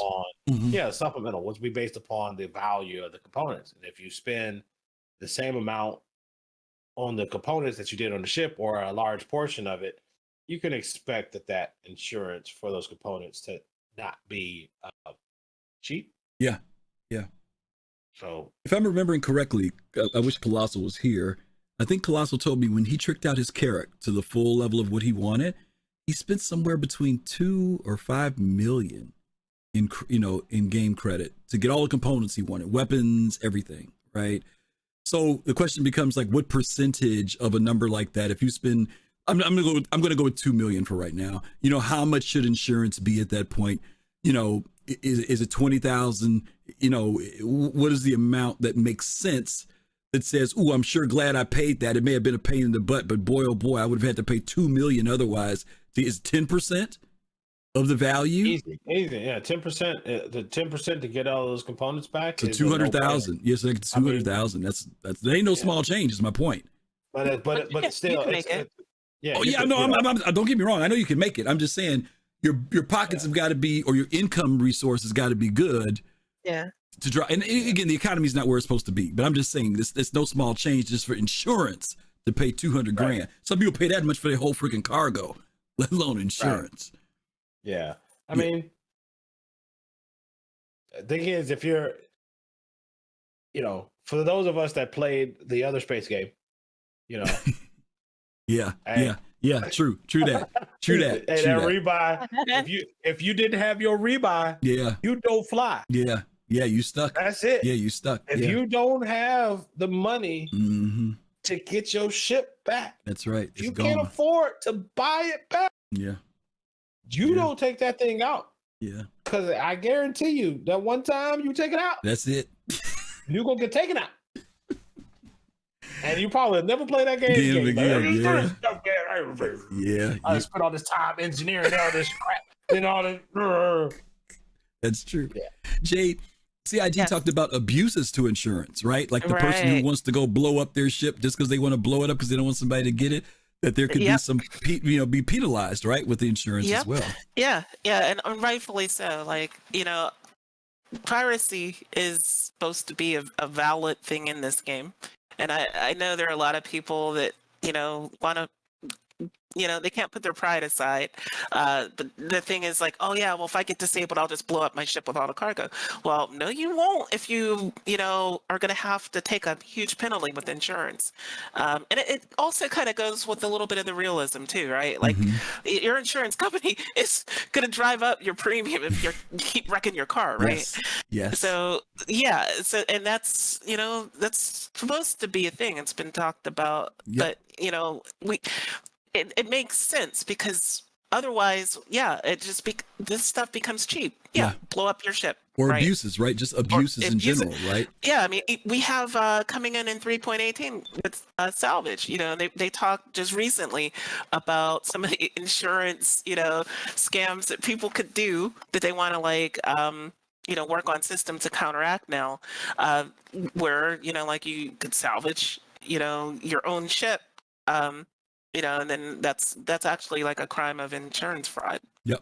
So, yeah. I would love to see that in the game. Like if it's like they're gonna have a trigger where if the materials that you're trying to sell came off of a ship that you owned, Mm-hmm.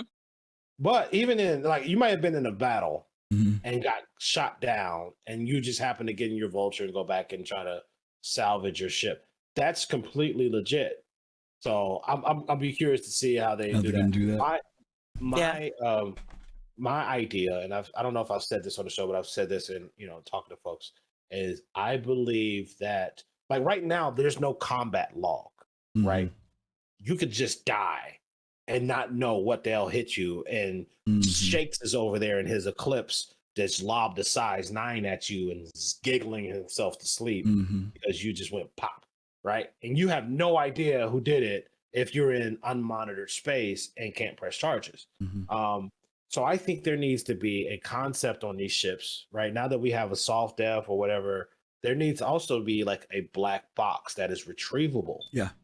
That can tell a story, right? So that if I'm going to be like a murder hobo out there, I also have to go out. If I want to stay anonymous, I got to go out and retrieve that black box from the wreckage before the authorities show up or the person that I attacked that regenerates come back with another ship to show up and grab the black box. Then if you grab the black box and you were the victim, you should be able to take that back to monitored space and then press charges on the person that attacked you. Or if you're the attacker, you should be able to take that black box and destroy it, thereby removing any evidence and any possibility of you ever being charged with crime. Love that idea. I love it. That's a great idea. I wish that like right now, like when you get missile locks, that there when you get the alert, that there would actually be something that would flash up saying who's locked onto you. And then if I don't happen to catch it, I know I can go back and look in the black box and find that information. I think that would be like an awesome idea. Let me hit one more thing before we get off this insurance and claims thing, LTI. Some of you may remember a little while back, CIG implemented when I don't remember what it was that they did this, but remember when they did it and they added the if you lost your ship, they added the wait times and the amounts. Do you guys remember that?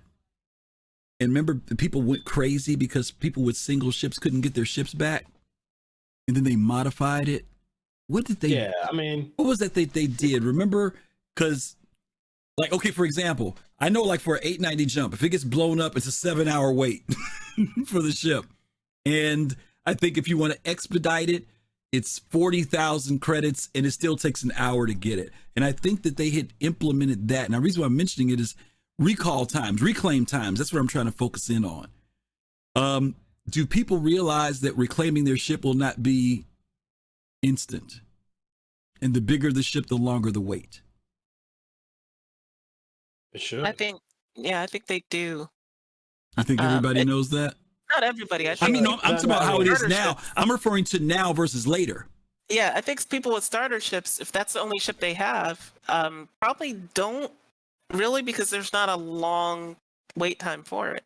Yeah, but okay, let me ask you this. If I've got to wait 7 hours for 890 now, what will it be later?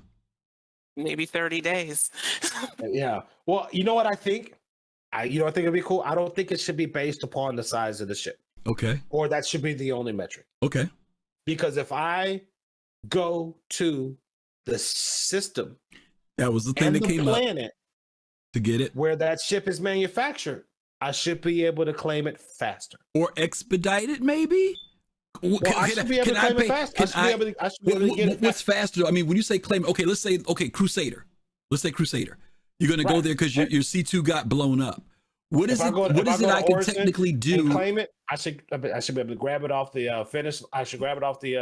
They ain't got the C2s line. laying around like that. Not immediately. Okay. But like, let's say I'm in Nix, Yeah. right, and my C2 gets blown up Right. because I was out there in the C2 for some god awful reason. Okay. It should take 2 weeks for me to get that C2 back. You saying Because not only do they delivered? have You mean to- delivered, made Yeah. and delivered to you and Nix? You're saying? Right. Okay. But if I do it, if I make my way all the way back to Stanton, Mhm. and I find my way back to Orison, and I claim it there, I should get it in a day. Okay. Ooh, I ain't buying that for $1. No way. Or, No way. Or 2 days. No, it no should be way. exponentially No way. faster if you make it all the way. Now, Oh, mind you, the travel. I'm just using Nix and Stanton as a reference. I get it. I get but it. there are other systems that are going to be exponentially further away. I agree. From but the factor I'm dealing with is manufacturing. That's what I'm dealing with. Now, maybe Gomab, to your point, maybe because of demand, maybe that could be a factor, right? If the demand isn't there and a C2 happens to be available, and you tell me if you get here within 72 hours or 48 hours, we'll have one for you. But if there's a backlog on C2s because people have wrecked their C2s, if it turns into you got to wait 7 days, to me that's real. I don't one day on a ship like a C2. They're faster at making ships than CIG. I just hope that we can watch our ship being put together. That'd be really cool. Oh, that'd be awesome, right? Mean, like it's 1,000 years in the future. Manufacturing should be a little bit improved. Y'all always going on that future trope stuff. I agree. I agree. It's true though. But they didn't have assembly lines 1,000 years ago. And listen, I agree. I guess my factor is I'm always trying to put in that element that makes people be willing to say, am I willing to risk my ship? Am I willing to risk the loss of time? Yeah. No, it should still be days. It should still at least be days. Gotcha. You know what I'm saying? I'll buy that for $1. You should still incur the challenge and cost of transit. Yeah.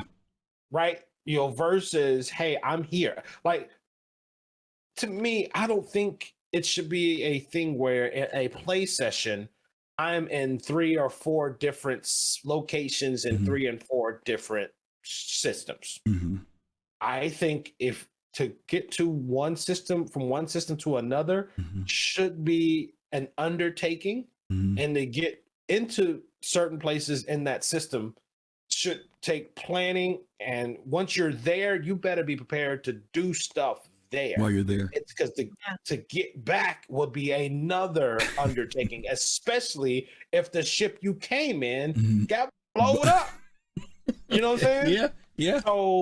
So to say, hey, in order for me to expedite it, like it may take you a couple days to traverse back to Stanton. Okay, I got you. Right? Okay. And then once you get there, it may take you another couple days for you to get a C2 hot off the assembly line. Okay. But that's going to be faster than what it would if you take sat and waited for it to be traveled, right, and then delivered, transported to you. Okay. How about that? Right. So I think there needs to be a way for you to impact. Hell, even if you got to this just the neighboring system, right? Hey, if I got halfway, that'll cut the time down in half. Gotcha. I can get it. If I'm at Terra or this system far the hell away, it's gonna take 2-3 weeks. But if I get halfway to Stanton and I get that Crusader ship claimed, it'll cut it in half. Right. Okay. I think that should be a factor. Okay. And how long it takes to get back. I'll buy that for $1. I just know it means I got to live near Origins shipyards. That's all it means for me. Okay. Well, I'm sitting here. You come. I know. Okay, let's go on, guys. Boy, time's flying by. Nutrition. This was a big one, Jay. Controversial. When it first came out, people went crazy. Oh my God, I don't want Star Citizen to be a survival game. Oh no, I don't want to be eating every 5 minutes. I mean, those were people who obviously played games like Ark and some other games. And I understand the things they were concerned about. But once food and nutrition and drink came into the game, it wasn't as painful as people thought. Now, we have had those timers shift from time to time. Sometimes you eat every 30 minutes. Sometimes it's almost like you can go 3 hours before you have to eat. But let's talk about the importance of nutrition, because there's a lot of information that's in the charts right now for the NDRs and HEIs, dietary effects, but we're not seeing all of it implemented yet as far as buffs and negatives too much in the game. Any thoughts about nutrition in the future versus how it is now? Right. So, how it is now, it's not too punishing. I'll start with hydration, because that's the one that I think people encounter a lot more frequently than nutrition. So like that right now, it's based on activity. If you're going to run everywhere, you get thirsty a little bit sooner than if you walk. And so that is something that if they cranked it up would encourage people to slow down a little bit. It's also something that, I expect that will change over time, just like they've adjusted this before. And the whole controversy is Star Citizen becoming a survival game. I mean, when it put in the food courts, well, actually before that, even going back to when we had the Big Benny's, noodle machine and the Pips machines and Port Alizar, that should have told you, because Chris Roberts doesn't put things in game that there's not going to be like a use for eventually, right? That should have told you, you see all those noodles on the counter and stuff, eventually you're going to have to eat, or you might have to drink. Why else would you have these machines there? So then we got the food courts. That should have really told people, yes, you're going to have to eat and drink. So I never understood why they were so shocked when we got food and drink in the game, right? I think the thing now, I don't think anybody, really is upset that we have it. I think one thing I've seen people would like in the future is, astronauts right now can drink through and eat through a straw, right? How come in 930 years in the future, you can't put your liquid meal in your suit and, because it tastes crappy.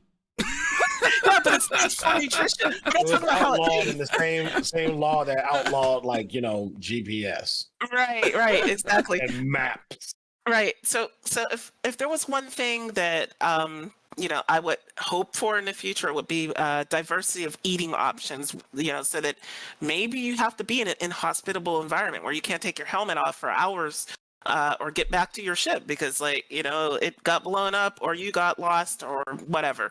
It would be nice to be able to have, okay, if you can't drink through a straw, maybe you have a nutrient pen, like we have oxy pens and these different drug pens or something, maybe something that'll give you a nutrient boost until you can get back to an emergency outpost or your ship. So, what we have now with nutrition is, you go and it's usually fast food. I haven't found any fine dining in this game. Like the closest thing to that is one of those twin sandwiches. Well, nothing's in right now, but you've got the Orso, whatever it is, restaurant and Microtech is supposed to be coming in. It's supposed to be nice, right? It says coming soon. I know. Let me ask. The foods do have different. Go Matt. They do have the nutria or something like that. I mean, because something happens when you lay down in those beds. Yeah. Let me ask you a question, because Jade, you touched on something. People said they don't want Star Citizen to be a survival game, but unfortunately, going into space can be that, right? I mean, right. If you take the risk away, then I'm just speaking, in general. I mean, space, no matter what precautions you take, can be a very deadly place. And as you mentioned, and some of you have seen this before, you may be on a moon, someplace, a cave, whatever, and you're doing a lot of running, and you start to realize that your food or your hydration has been impacted in some way. There is an aspect of survival, of understanding what you can and cannot do in a hostile environment, right? Maybe there isn't anything, food that I can pick up and eat, from the ground that's growing, or maybe there's no oxygen in that particular location I'm at, so I can't take my helmet off. So there is a survival aspect, right? And why we do have to pay attention to these different buffs for nutrition or whatever it is that the nutrition lends us, right? We do have to pay attention to that ultimately. That was a question. Oh yeah. No, I agree. Like, somebody said, space is trying to kill you. I think right. Astronomy Cast host Pamela Gay coined that quote. Space is always trying to kill you, right? And so just by your nature of being in space, you're trying to survive in a place that human beings were not, we did not evolve in space, right? So we need still hostile, things to stay alive, right? And it's hostile. Certain planets are going to be hostile to that. They already are. Certain moons, go to Aberdeen, take her spacesuit off, right? So it is a survival game in that space itself is it's an environment that is hostile to us all in most cases, unless we're on, terraformed planet or eventually, naturally not, Earth-like planet. So I would say that, yes, Star Citizen is what would you call it, like a slight survival game, just because It's got it's based survival in element, space. right? It's got a survival. Yeah, it's got a survival element because Mhm. you're in space, right? Right. Gomab, let me hit you with these two. Jade touched on the nutrition with hydration and food. Let me hit you with dietary effects and bowel movements. And I'm not being funny. I really did want to put that in there. Dietary effects, because the question becomes about buffing. You know, like I played 7 Days to Die, right? And they had this thing where if you drank coffee when you were in a winter biome, you were able to survive better, right? It helped you because it was hot. It was good. Do you think that CIG should do that also with diet? Should there be effects? And I mean, this could also be with drugs and things like that. Because some people have talked about drugs from the aspect of maybe making you more capable for combat. Is that something that you think CIG would go with, or do you think they'll just deal with it from a nutritional side? Do you think that they'll actually give people an edge? And I know this has been coming up recently with skills and other stuff. Do you think that they'll do that with nutritional dietary things? Because they got Widow. I mean, we sell this stuff, Widow and all this stuff. We sell it. Will they make it where we're using it too? Yeah. So there are already some effects that are tied to some foods and things and substances in the game. You know, they're not crazy impactful right now. But yes, there are, and I do think that should be more of a thing in the future. Like, hey, you know, if I consume this drink, I have, you know, my heart rate goes up, so I can't run fast, but I can withstand more G forces while I'm in a cockpit. You know what I'm saying? Something like that, where it has a positive and a negative effect based upon your situation. Pro and con to everything you do. Yeah, pro and con, whatever you do. Now, a lot of games, right? You know, I'm gonna go call out World of Warcraft in particular, right? If you don't take a consumable, right? You're just at your base level. If you're at your base level, you don't waste away past that, right? You just aren't. You're just at your base level. Okay. But if you're going to be doing higher level content, you need to eat some food that gives you a stat. You'll take a flask or a file that ups your capabilities. You'll add, you know, a rune or a whetstone to your weapon. There are consumables that you'll use that'll last for a certain amount of time that gives you more capabilities, more power. While you're doing this stuff. And then there's, like, you know, some last an hour, 2 hours. And then there's some that, like, you hit it, it's like a combat potion where I hit, like, imagine you hit a drug, it's kind of like a stem, and it gives you run faster, your sprint is longer, your aim down sights is less sway, you know, more steady. So, you know, I can see those things happening. I guess on the only thing that I think Star Citizen does extra is, outside of just the buffing, it goes the full spectrum from plus to 0 to minus if you don't maintain that, for better or worse. But I will say one thing, at the very least, at least the food currently in this state of the alpha has been formulated in a way that there's 100% absorption. Because we don't got to take a poop. Right.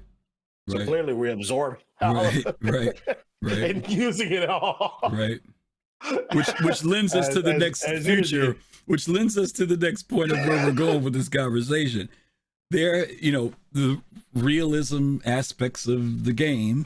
There are games that do have this aspect of disposing your waste. Scum is a game like that. Scum actually has a really cool balance system about even the type of food you eat. You can make yourself sick on certain types of food. There's a nutritional value of certain types of food. But our ships have bathrooms. Our HABs have bathrooms. And this has been one of those dreaded things that people keep hearing about, is having to go to the bathroom. What are your feelings about this in the future? is there a balance you think the CIG can do it, that it actually becomes second nature and we don't think about it? Because again, in Scum, people do it. Because the worst thing you could possibly do is not go to the bathroom before you get into a fight. As soon as you get into a fight and get all pumped up, all of a sudden your body wants to crap, you know? So what are your thoughts about that?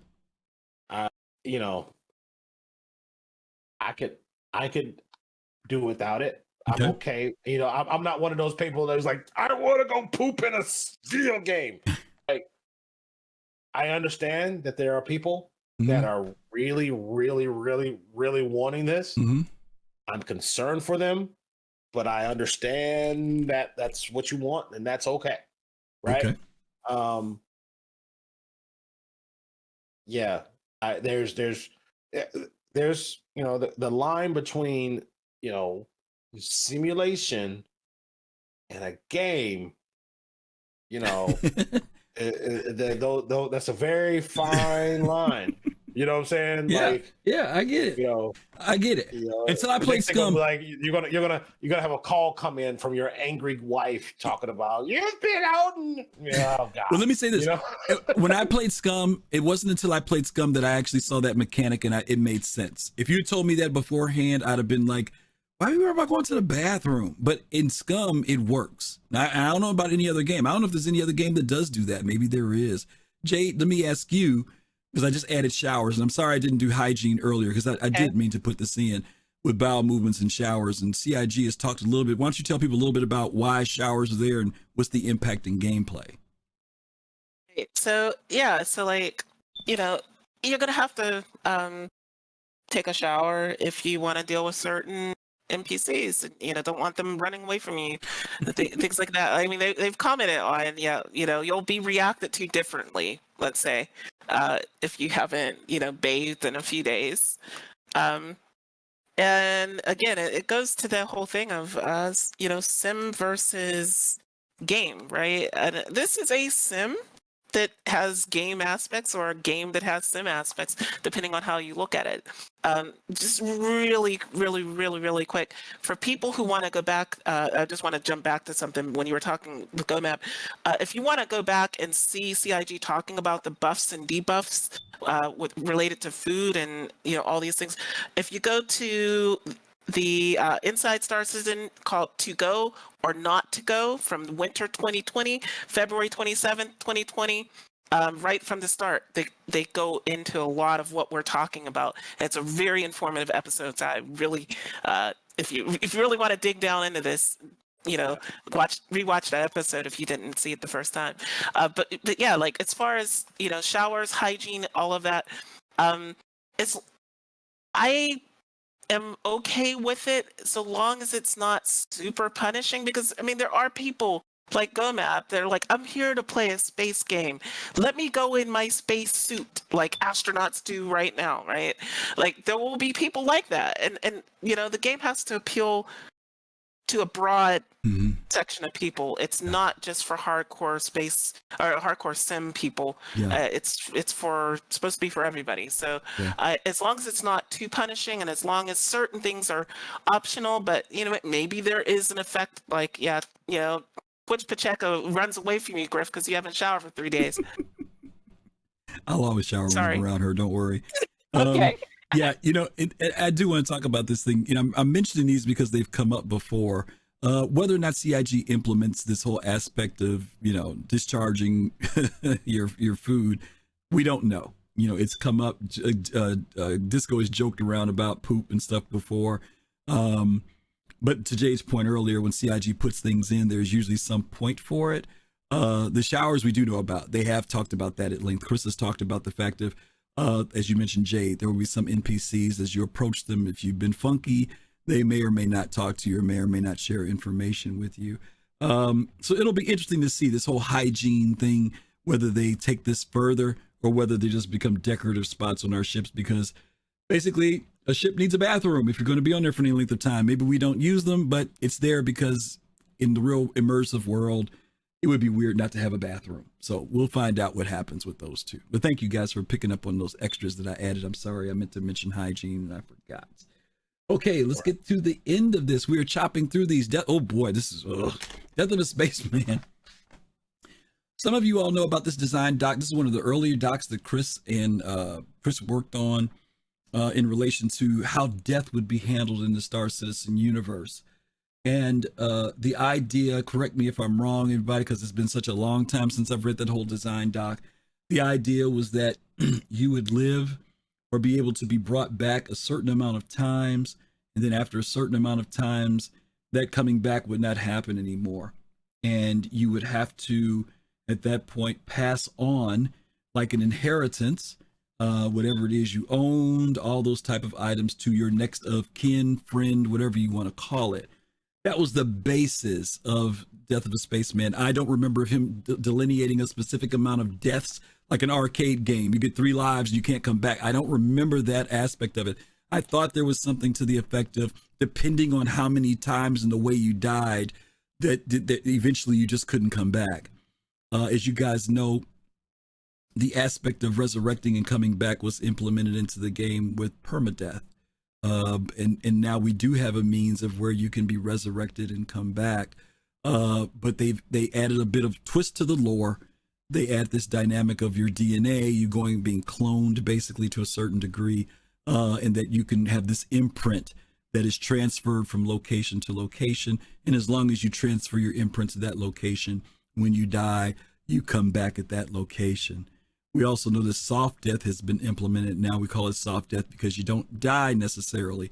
If your ship is exploded, the death actually has to do more with your ship. Your ship is blown apart, but yet you survive. You crash in your ship and you stay alive. There is still a percentage that you could die. There's a possibility, but in general, the odds are more than likely you will survive an initial attack. Gomab, I'll go to you. Who did I went to first last time? It was Jade last time. So Gomab, I'm gonna go to you on this one. Death of a Spaceman permadeath in the future. How do you remember CIG talking about what's going to happen in the future with this? Because later on, resurrecting, for example, will only happen at, I think, hospitals, right? That'll be it. No more tier 2 beds, stuff like that. Yeah. So to speak directly to how it will happen in the future, I like the idea of, by default, the integrity of the clone degrading every time you regenerate.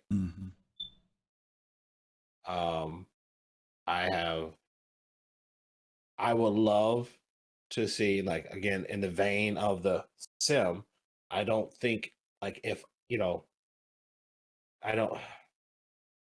let's say if you make your imprint somewhere in Stanton, and then you spend the next week going to another system, and you didn't make your imprint on the ship you were on because it didn't have that capability. When you die, you would res in Stanton, or you'd be regenerated in Stanton.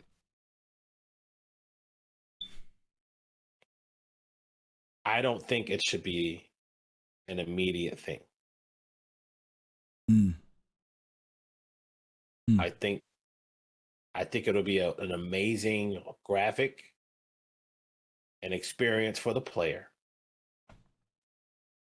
to see you like something you ephemerally traverse from where you die all the way back to Stanton, through the jump gates, whatever, at a hyper accelerated speed, right? Because remember, your current state, memories, whatever, have to be transmitted back to your body, and supposedly there's supposed to be some technology that does that, right?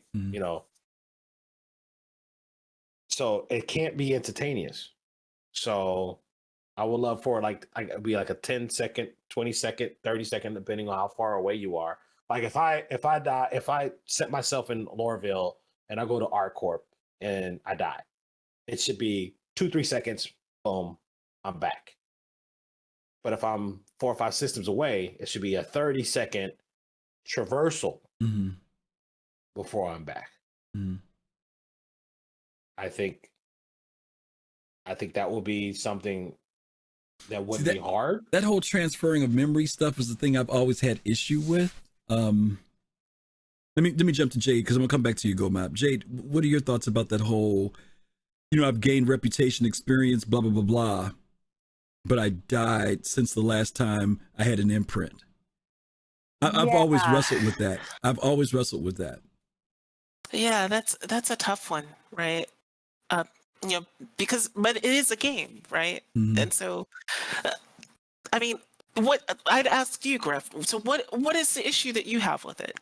Okay, well, I do my imprint at Microtech, right? That's my DNA imprint. I already have an issue with the whole DNA and memories already. That's a science issue I've got, right? But let's just say, for dispel some of the science from it. And let's say I've been playing for 6 months. Right. Now I don't want to go that long, because I'm going to make an imprint within 6 months. But let's say I've been playing for a day and a half, because I traveled somewhere, I traveled some distance, and maybe where I went, there was no place for me to put my imprint. I went into some space where there were no facilities, no place where I could save my imprint. And while I was there, let's say it's Nyx. Let me use Nyx. Not because I'm not Nyx. Let's use Pyro. Some places lawless. And let's say I go there. They don't have the technology for me to do an imprint. I do some jobs while I'm there. I pick up some reputation from a couple of the gangs while I'm there. And then I go to the next system and I die. I get killed. Mm-hmm. Okay. All that reputation and stuff I gained at Pyro, as far as I'm concerned, it ain't in my DNA back in Stanton. That's information I gained, and because I didn't save again, my DNA didn't get updated. It's still the Griff that was there before he even went to Pyro. So I'm trying to figure out, and I know they've talked about this thing, like Gomab said, they've talked about this transference of memories and everything else. I almost want to say, if you didn't save yourself, you don't get that reputation stuff. You wait, or here's the deal, Gomab. In order for me to retain those memories and stuff, Jesus Christ, I don't know.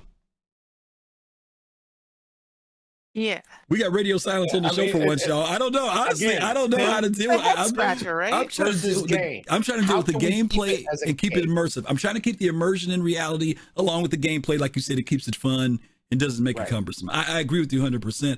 I'm just trying to deal with some logic aspect of that so that I have an alternative. Is the alternative, if I'm willing to go back to Stanton where my DNA is, I can retain my memories and reputation?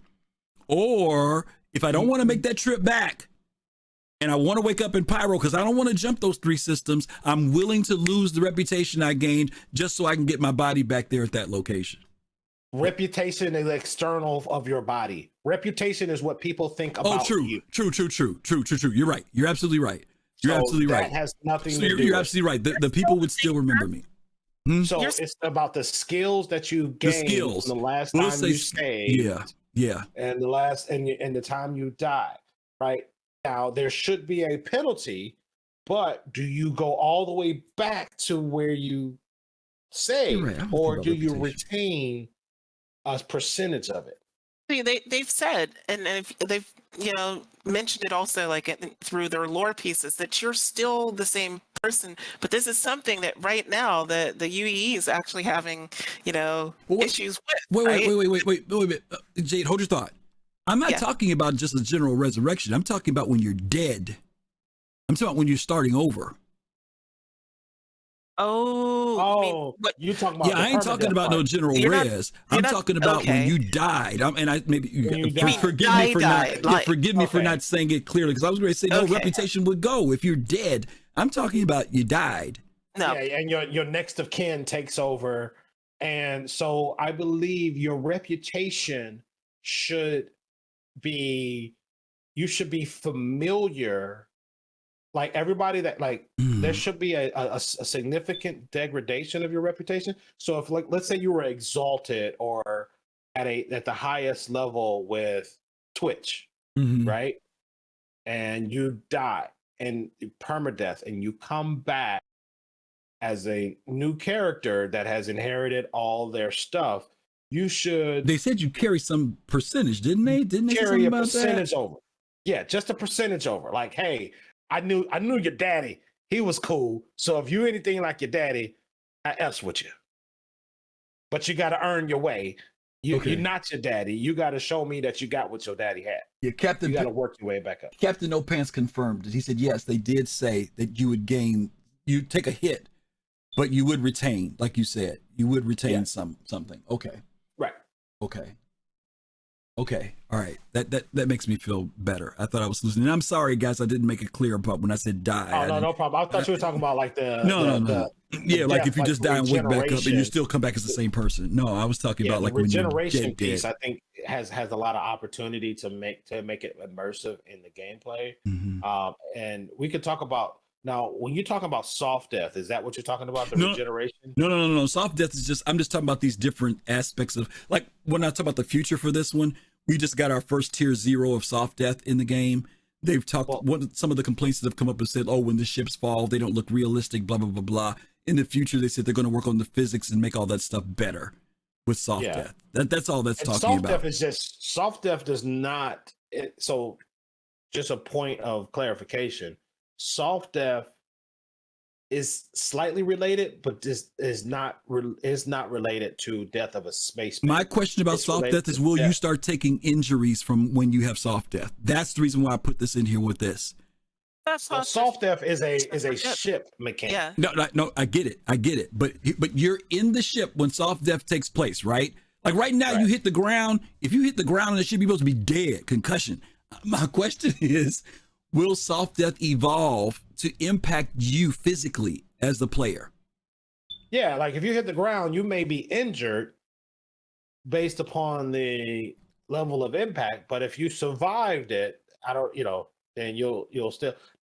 When I hear soft death in relationship to the death of a spaceman concept, my mind goes to incapacitated, and that is something that I do want to talk about. And maybe that's what I'm saying. I realize soft death in general is about the way the ships fall apart and fall.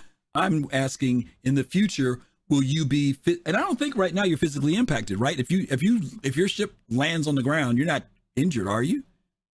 It depends. Oh, really? I don't know. Oh, okay. I didn't think you got hurt. I didn't think you got hurt when you landed. Right now, like if there's a, if your ship hits on the ground hard enough for it to explode. Oh yeah, you might take damage. Depth, and you're dead.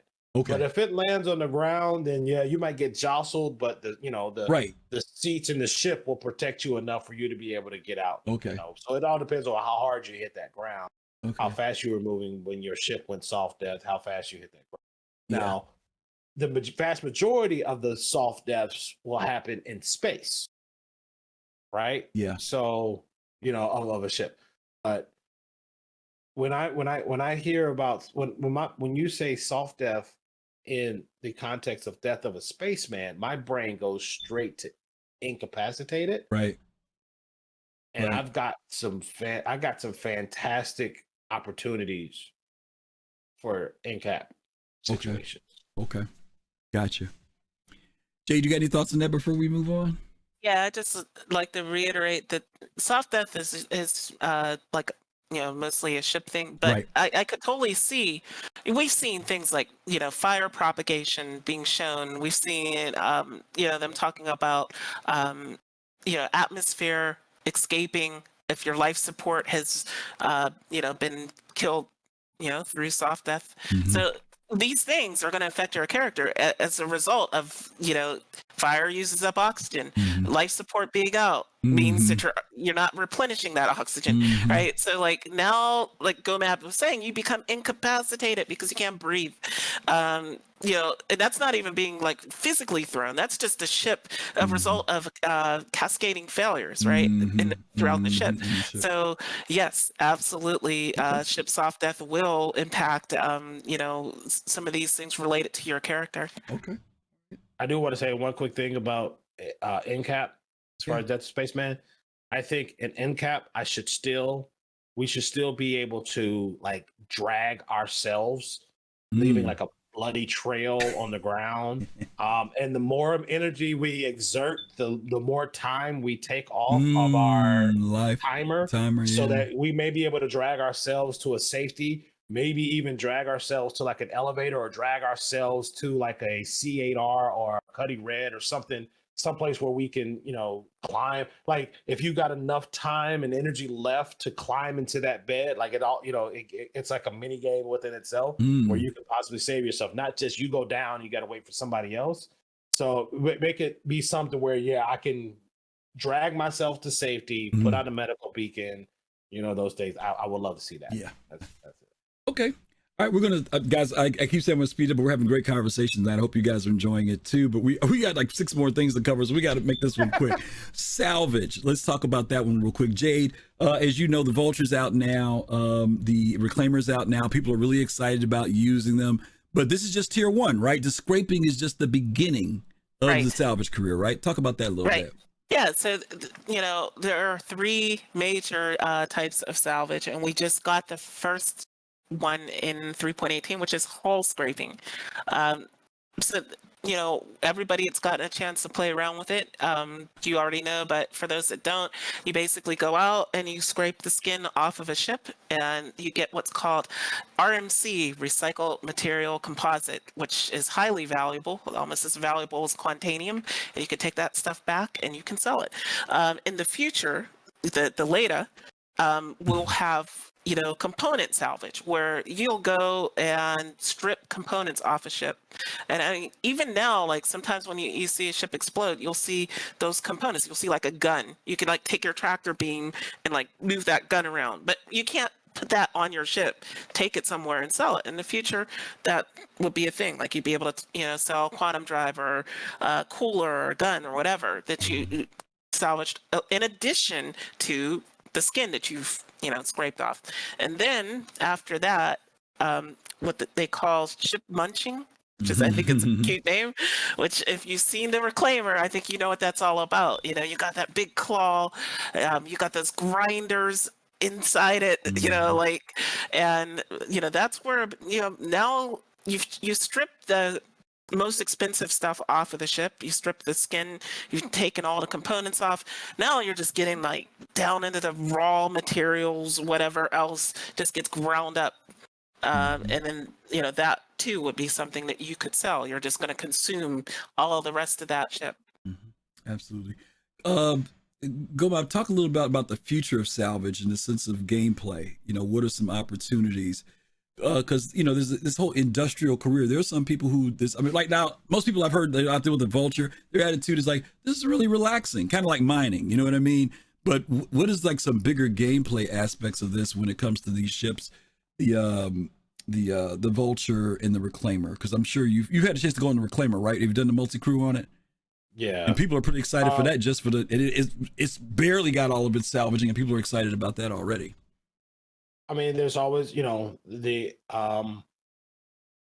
going to be more competition, whether it be PvE or PvP, right?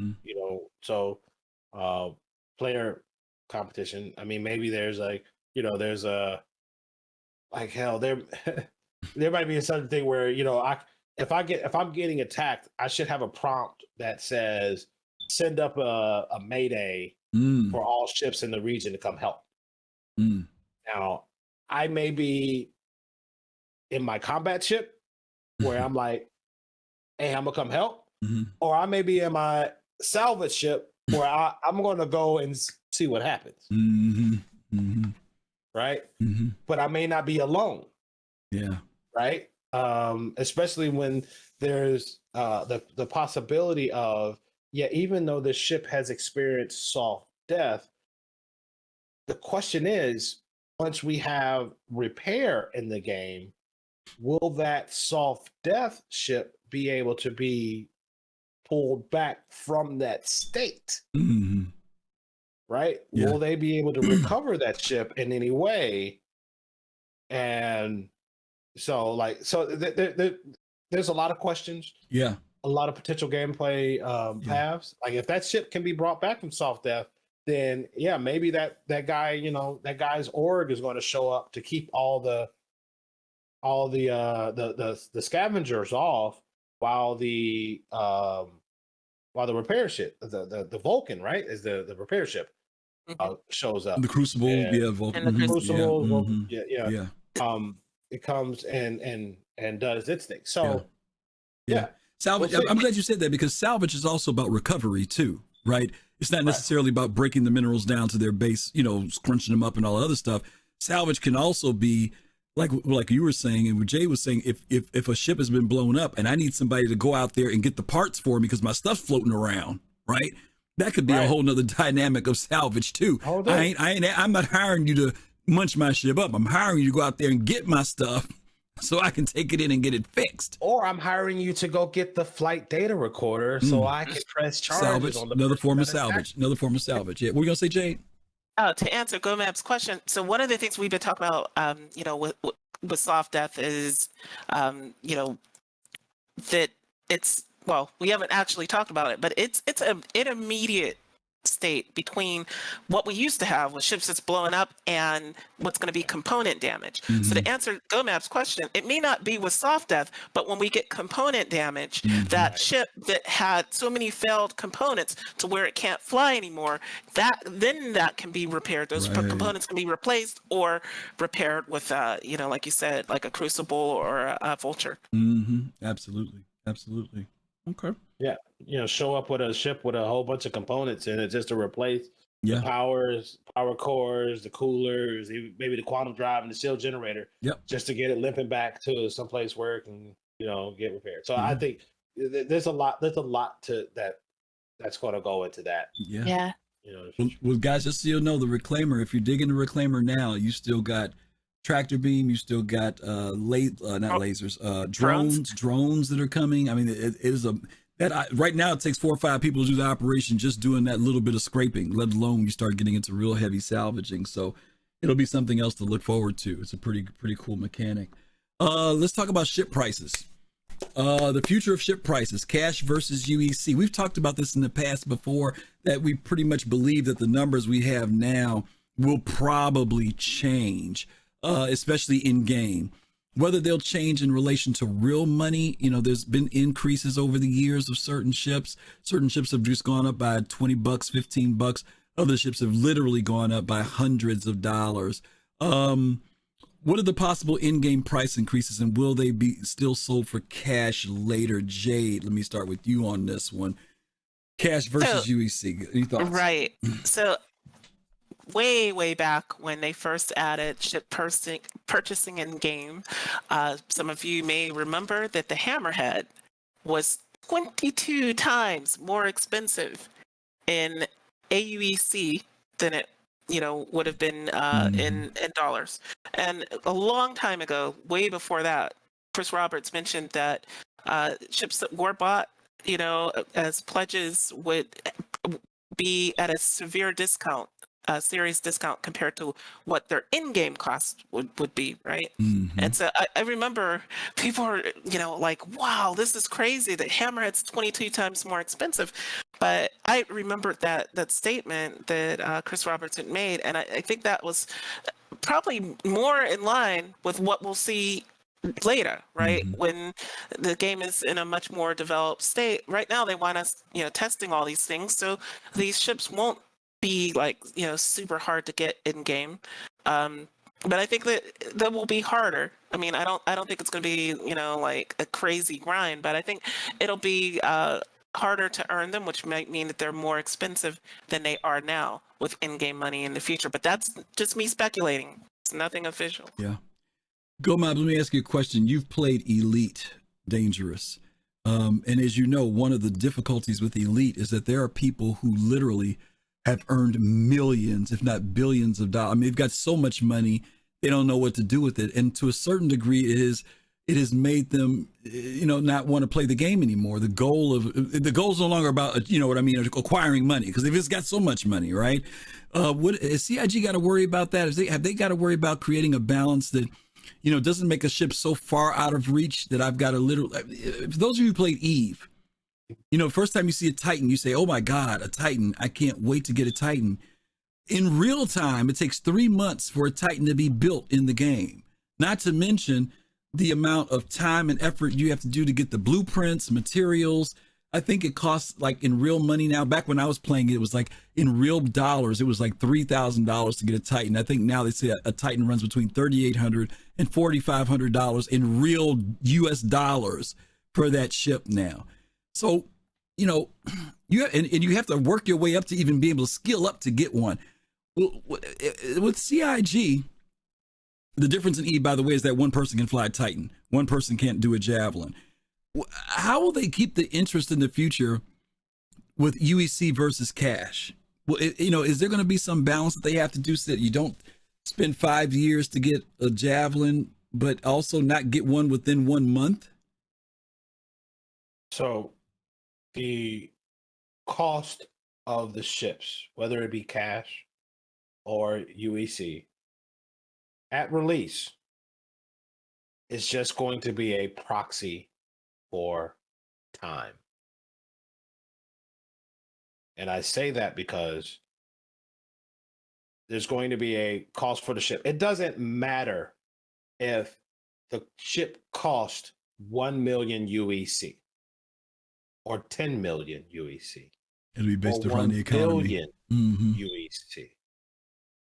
If it takes me, or if it takes looking at analytics, if it takes the average player 6 weeks in order to make that much money, and that's how long they say, hey, look, we don't want anybody to jump in here and zero to hero to this ship in a week, right? We want you to grind up through this for at least 6 to 8 weeks, or you shouldn't be able to even think about getting an Idris or a Hammerhead 0 to hero unless you've been in this game for a solid 6 months.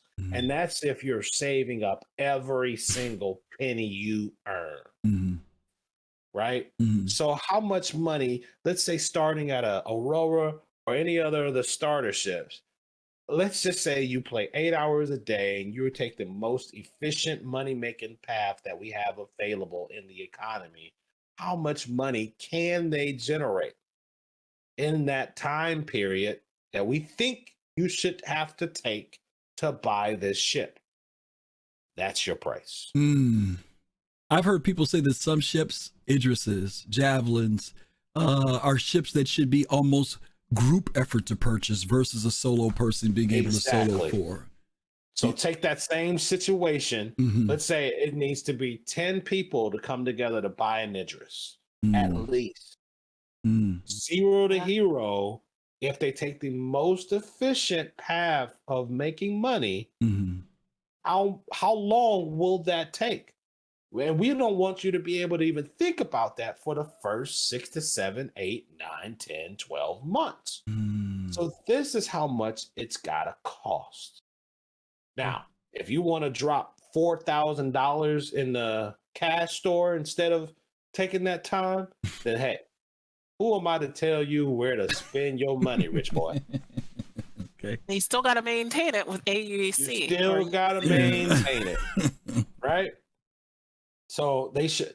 So the prices of the ships should go up significantly. Let's just start with adding a 0 to everything, and then work from there.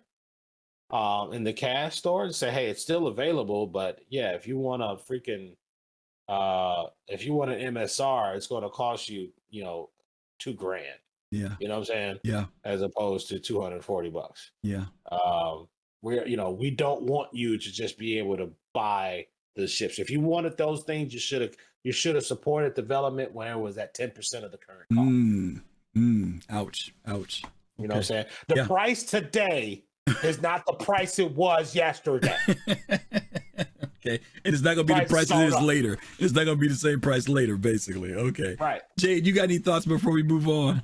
Or did Gomab hit it? Whatever you want to say. No, he hit every single thing I was thinking of. I mean, Okay. you know, like I said, you can have a javelin, but what are you gonna do with a javelin as a solo player, right? Oh, you can buy all these NPCs. Oh, you're gonna spend all this money to maintain it. Look how much it costs to fuel an 890 jump, and then you know, times that by 5 or 10.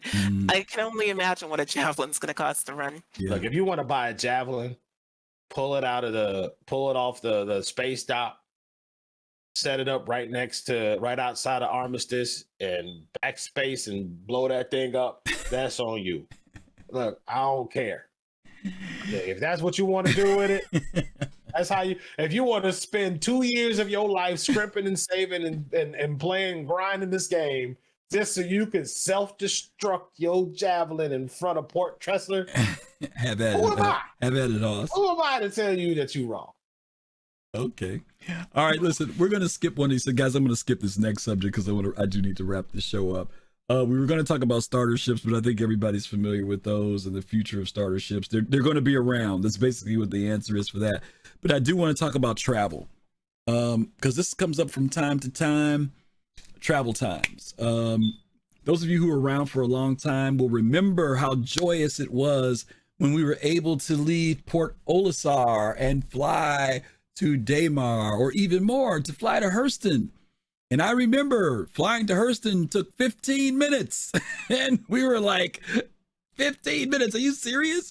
And over time, CIG has tweaked that. Some of us remember when we would stand down at the train for Hurston. The Hurston clock used to be, 3.5 minutes, 4 minutes to wait on the next train, something like that when it first came out. And they have tweaked that. They tweaked these times. And a lot of times people have said, oh, nobody's going to want to wait around. Let's talk a little bit about that. And Jade, I'm going to touch on you a little bit from the science side of this, because Stanton, as we know, Stanton, as we know, is not a huge system in Star Citizen, right? Yeah, so talk a little bit about that, like maybe Pyro or even other systems you may know when it talks about travel times. Do you think CIG will once again tweak it a little bit more? Yeah. So before, going into the future, we got to look back to the past a little bit. When we originally got quantum travel, I don't know Griff, because it was before my time, but I came in 2.5. When could we actually leave like Port Olisar and go quantum around? That's a good question. I don't remember, because I remember the first place I went to was Daymar. I remember that. Okay. That was the big thing, was Daymar. Okay. Anybody remember, somebody in chat remember when that was, when we were able to leave Port O? Because it used to be you could just go to the moons. 2.4, Captain Nopan says. You could just go to the stations. We couldn't even you could really go to cryo. What's it called? Astro and the orbitals. SPK. SPK was there. Security Post Korea, and Grimhex, and if you were a criminal. And the ICC probe where Tessa was, who would send you out on those other missions. Yes. That was all that we had. Yes. Right. So the original quantum travel system was built for that. It was a very, very small area that we were covering. What they found when we got 3.0 was that the speeds that we were going were based on the lore of the quantum drives that we had in Star Citizen. Could go no faster than 20% the speed of light, right? So speed of light is pretty fast, right? But and 20% is faster than anything we have today. However, for a game, we found out when we got just the moons of Crusader in 3.0 that quantum travel was, kind of slow, right? And then when we got Hurston as the first planet that we could go to, then that's when people really started to complain. This takes too long. We need to be able to go faster. And I don't know if CIG ever officially retconned the lore, but, you can actually look, in Urkel and these other sites that let you see what quantum drive can go. You can see they go all the way up to like one that goes 97% the speed of light now, right? And so that was, the past and where we are today. Stanton, as you know, Griff said, is a fairly compact system. The orbits are fairly close together, and we know these exist in real life as well. So it is realistic that you could have a compact system. However, some of the systems that we're getting are far larger, right? So the distances between the planets are far larger, and it's going to take longer to go because they said they will not exceed the speed of light. If you had a quantum drive that exceeds the speed of light, then you've now broken the lore of the game. You've broken the reason that we have jump points. There's a whole lot of reasons why you don't want to break the speed of light. So they can't do what they did before and say, okay, now you can go 2 times the speed of light. So people are going to have to get used to this idea that you want to hang around a certain area. Like maybe you just want to hang out in the equivalent of the air in Halo, or maybe you want to hang out around a certain planet and landing zone or station. You're not going to be zipping back and forth across systems like we do now with Stanton and some of these larger systems, because it's going to take a lot of time. I mean, you can do it, you'll be able to do it, but if you have a 1C limit, 100% the speed of light limit, or 99%, let's say, then it's going to be a long road to get to A to B. Yeah. Good points. Thank you. Gomab, I'm going to put in chat, by the way, there's a quantum travel calculator. I just dropped it into chat. If you guys haven't seen that, take a look at it. It will give you the times based upon what component quantum drive you have in your ship to get from different locations and the pros and cons on those. So take a look at it if you get some time. Gomab, travel times go beyond just ships, right? There's also elevators.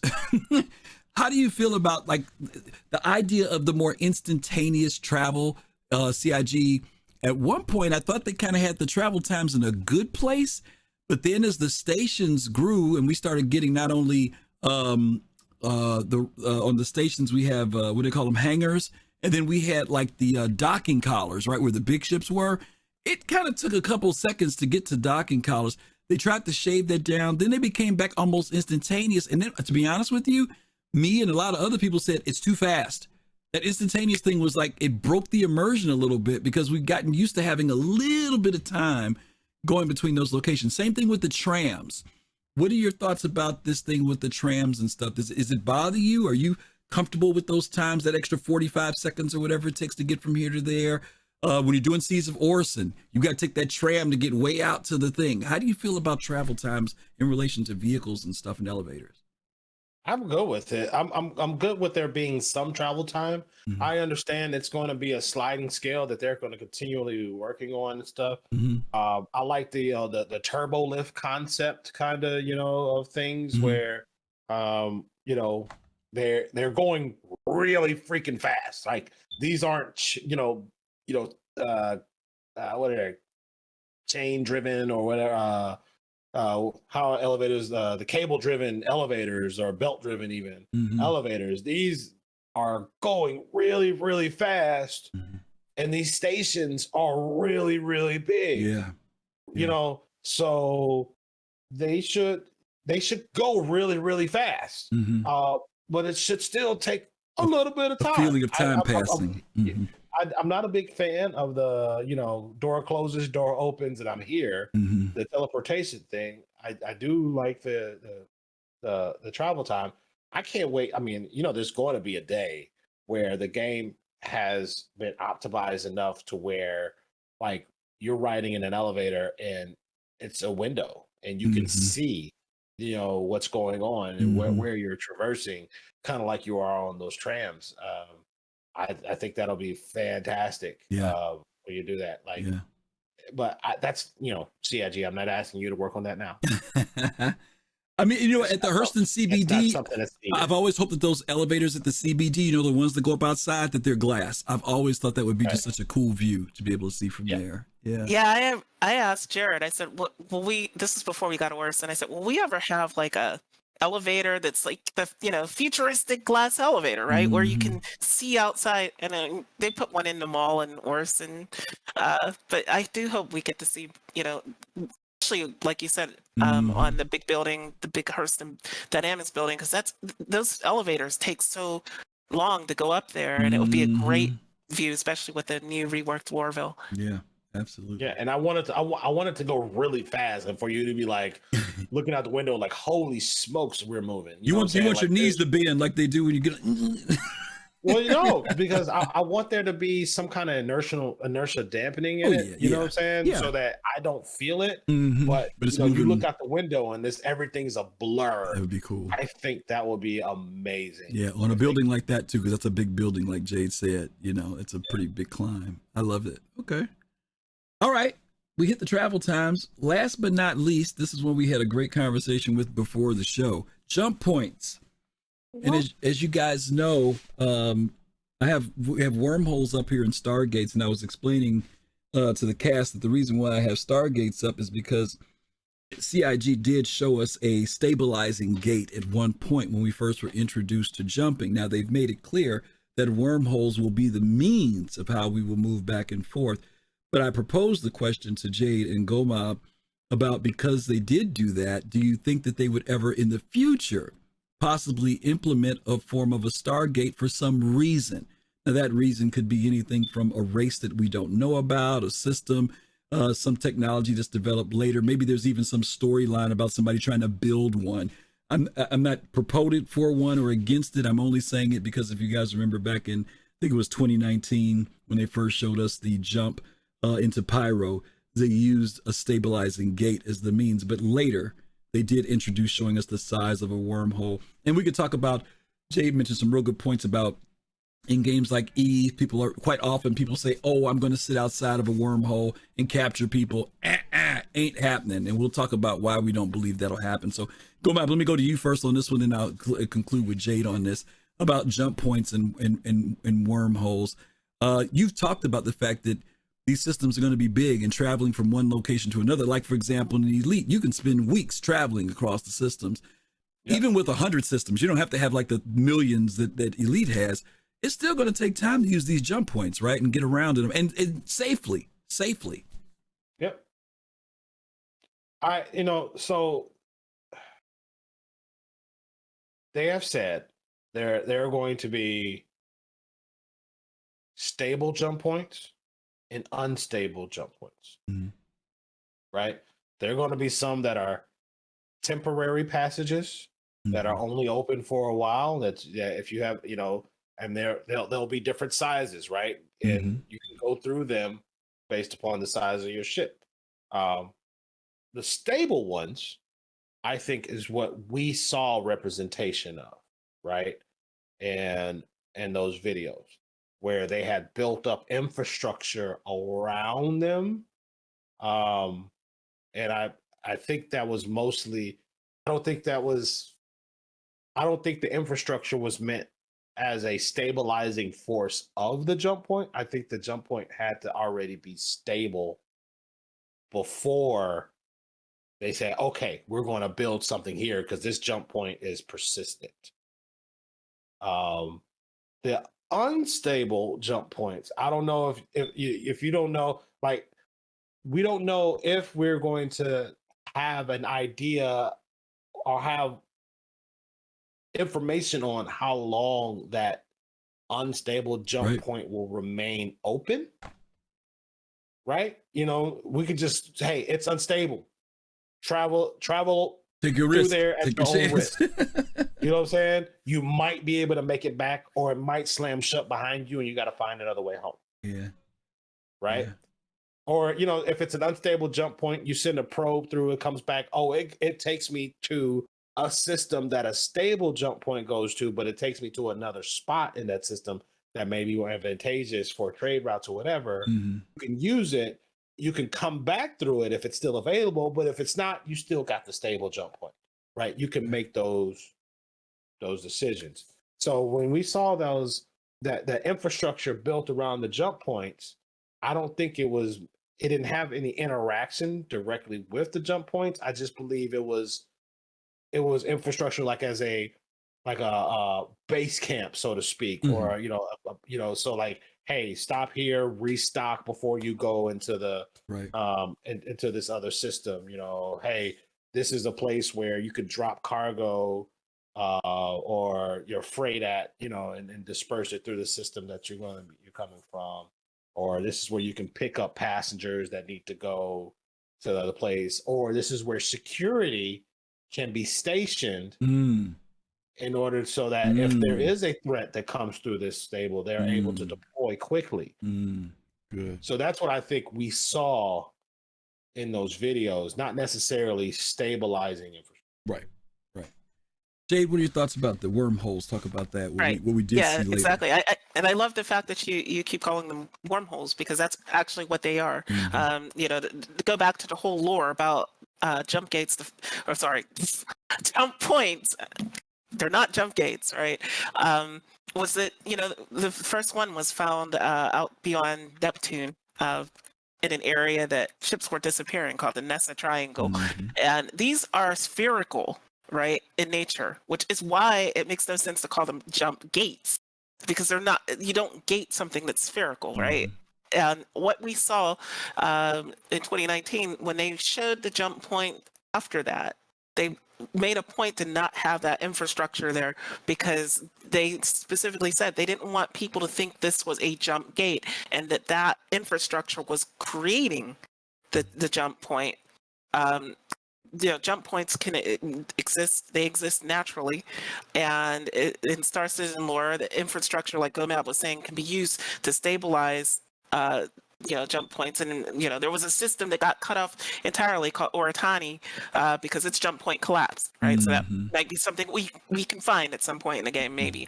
But yeah, as far as jump points go, these things are immense. People compare this to Eve a lot and say, "Oh yeah, I'm going to camp these jump gates." They call them. They're not. The reason is, try to camp something the size of Microtech that's spherical, that you can enter and exit from any of those angles, right? And that's what a lot of people, I don't think, understand. These are not. Even this CIG's, the devs have said this over and over, that these are like Swiss cheese. They're not, a flat pane that you go through, but some narrow tunnel. There's some narrow tunnel that you line up with and go through, right. This is something that's going to be something that people can enter and exit, from multiple places, and it's not going to be something that's easy for even a large org to camp. Yeah. I think that one of the things that they showed us when we did watch the demonstration that we do know was confirmed was Chris talked about the dangers of navigating these as well, right? They're not just something that you just fly into and you're going to get into this autopilot mode, at least not initially. There will be an actual aspect of flying through these natural phenomenon. If you don't navigate it correctly, there's the possibility of being kicked out someplace that you never expected to be kicked out and having to figure out where you are. Secondly, there's a dynamic, I think, of even possible damage in the process of that. We don't know. But he said that navigating is not going to be an easy thing. Now, there will be some computers and some ships that are much more capable and equipped to navigate these. The Carrack is one of them. Some of you remember when you watch the Carrack's animations, there are these extending antennas that come out of it that are designed to be able to help with navigation, and that information and data is collected so that now our ships are supposed to have what do they call them? The computers, Jade, that they want to put on the ships for navigating through wormholes. There's another term. There's a navigation computers. Nav computers, the navigation computers, right? Computer. And those are supposed to be able to record that information so that once you've recorded it, when you go through the wormhole next time, it is much easier to do. But again, and the Banu have special ones. Banus are really cool because theirs are generational. They retain their information on their ships, which makes them. I'm wondering if they're going to put that into Banu ships. I've talked to some folks about that. That might give people too much of an edge that Banu ships can do it too easy, but we'll have to see what happens with that. But yeah, that should be part of the data gameplay, right? I should be able to buy. Yeah. Oh, yes, absolutely. That's part of what the whole data transferring and selling of information is supposed to be about. You could do it manually. It's not that you can't do it, but your risk factor is much higher when you do that. And Jade, I'm glad you mentioned about the size of wormholes. I know a lot of us have watched DS9 and we can see the scale and size of that wormhole, but you don't really get a real good idea of how big that thing is The wormholes, even the one that they showed, the CI sheet showed in their demonstration, it's humongous. It's big. Yeah, think of the gas clouds that we have in game right now, and that's what you're looking at. Yep, very big, very big. Yeah. Okay, that's it. Jump points. We are got 2.5 hours into this show. Thank you guys. We hope that you guys. Hopefully, we shared some good information with you all. For those of you who may not know about things that are supposed to come up later, we didn't even go into too much stuff that was in the game back in the day that's supposed to come back, like Tessa. I think you mentioned that, Jade. The ICC repair droids. Repair droids. Oh God, yes, we used to have the repair droids. There's a lot of stuff that we didn't talk about that was in the game that's been removed that's supposed to come back later as well. But hopefully, we brought some clarity to you guys talking about Tier 0, Tier 1 stuff, and how ZIG wants to be able to expand that stuff a little bit later. So I want to thank Jade and Gomab for their infinite information. Q&A questions? You know what? I don't know. Do we? I think we might. Let's see. Please don't. Oh, there's one. I thought I saw one. There's one. So, yeah. Is this from this week? No, this is from yesterday. There was one that somebody put in when they did the sub thing. But that question there is from Soul Voices. I know somebody typed something into the sub thing. Let me look real quick. How much? Now that was from yesterday. How much do you think? Everyone. Yeah, okay. Unless it's in chat. Now maybe somebody put something in chat and I might have missed it. But there's nothing in our thingy here talking about a question. So, all right. Thank you guys so much for coming. You just saw our merchandise flap on the screen. If you guys are interested in supporting us through merch, we really do appreciate that as always. Let's talk about what we got coming up this next week. Gomab, would you talk about Soul Talk? And Jay, will you talk about voices? And I'll talk about next week's show. Yeah. Come join us on Thursday evenings, 9:00 p.m. Eastern time.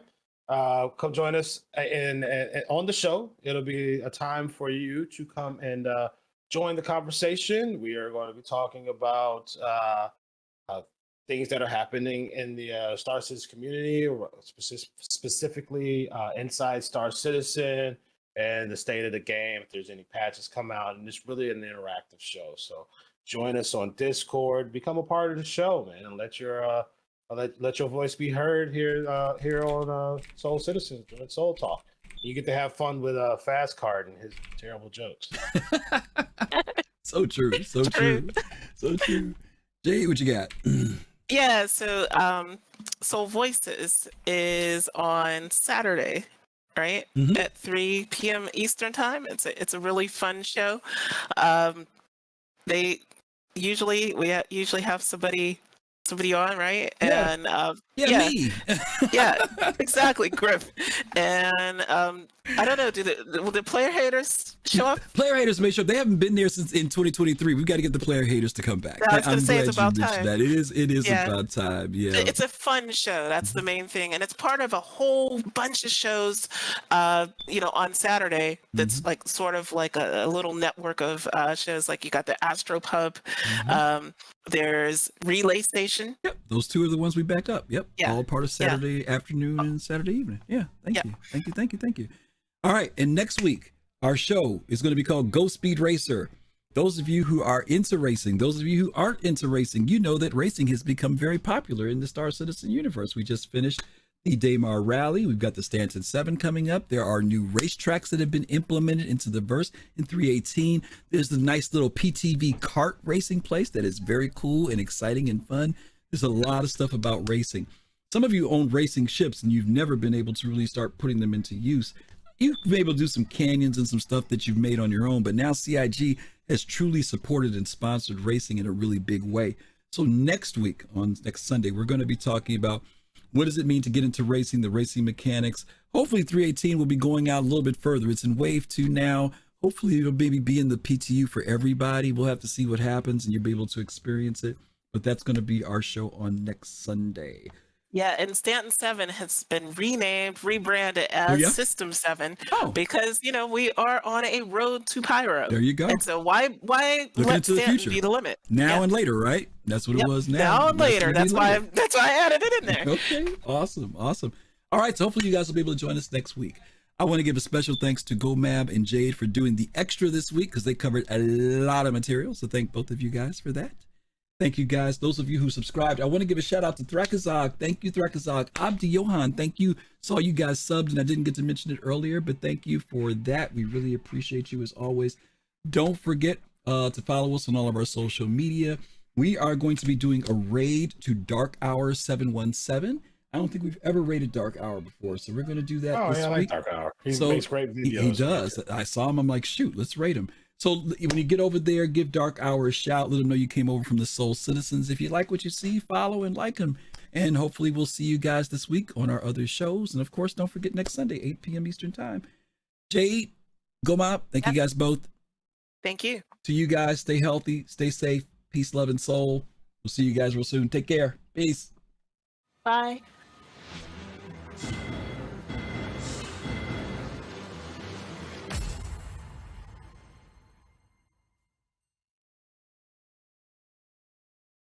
Put exclamation raffle and that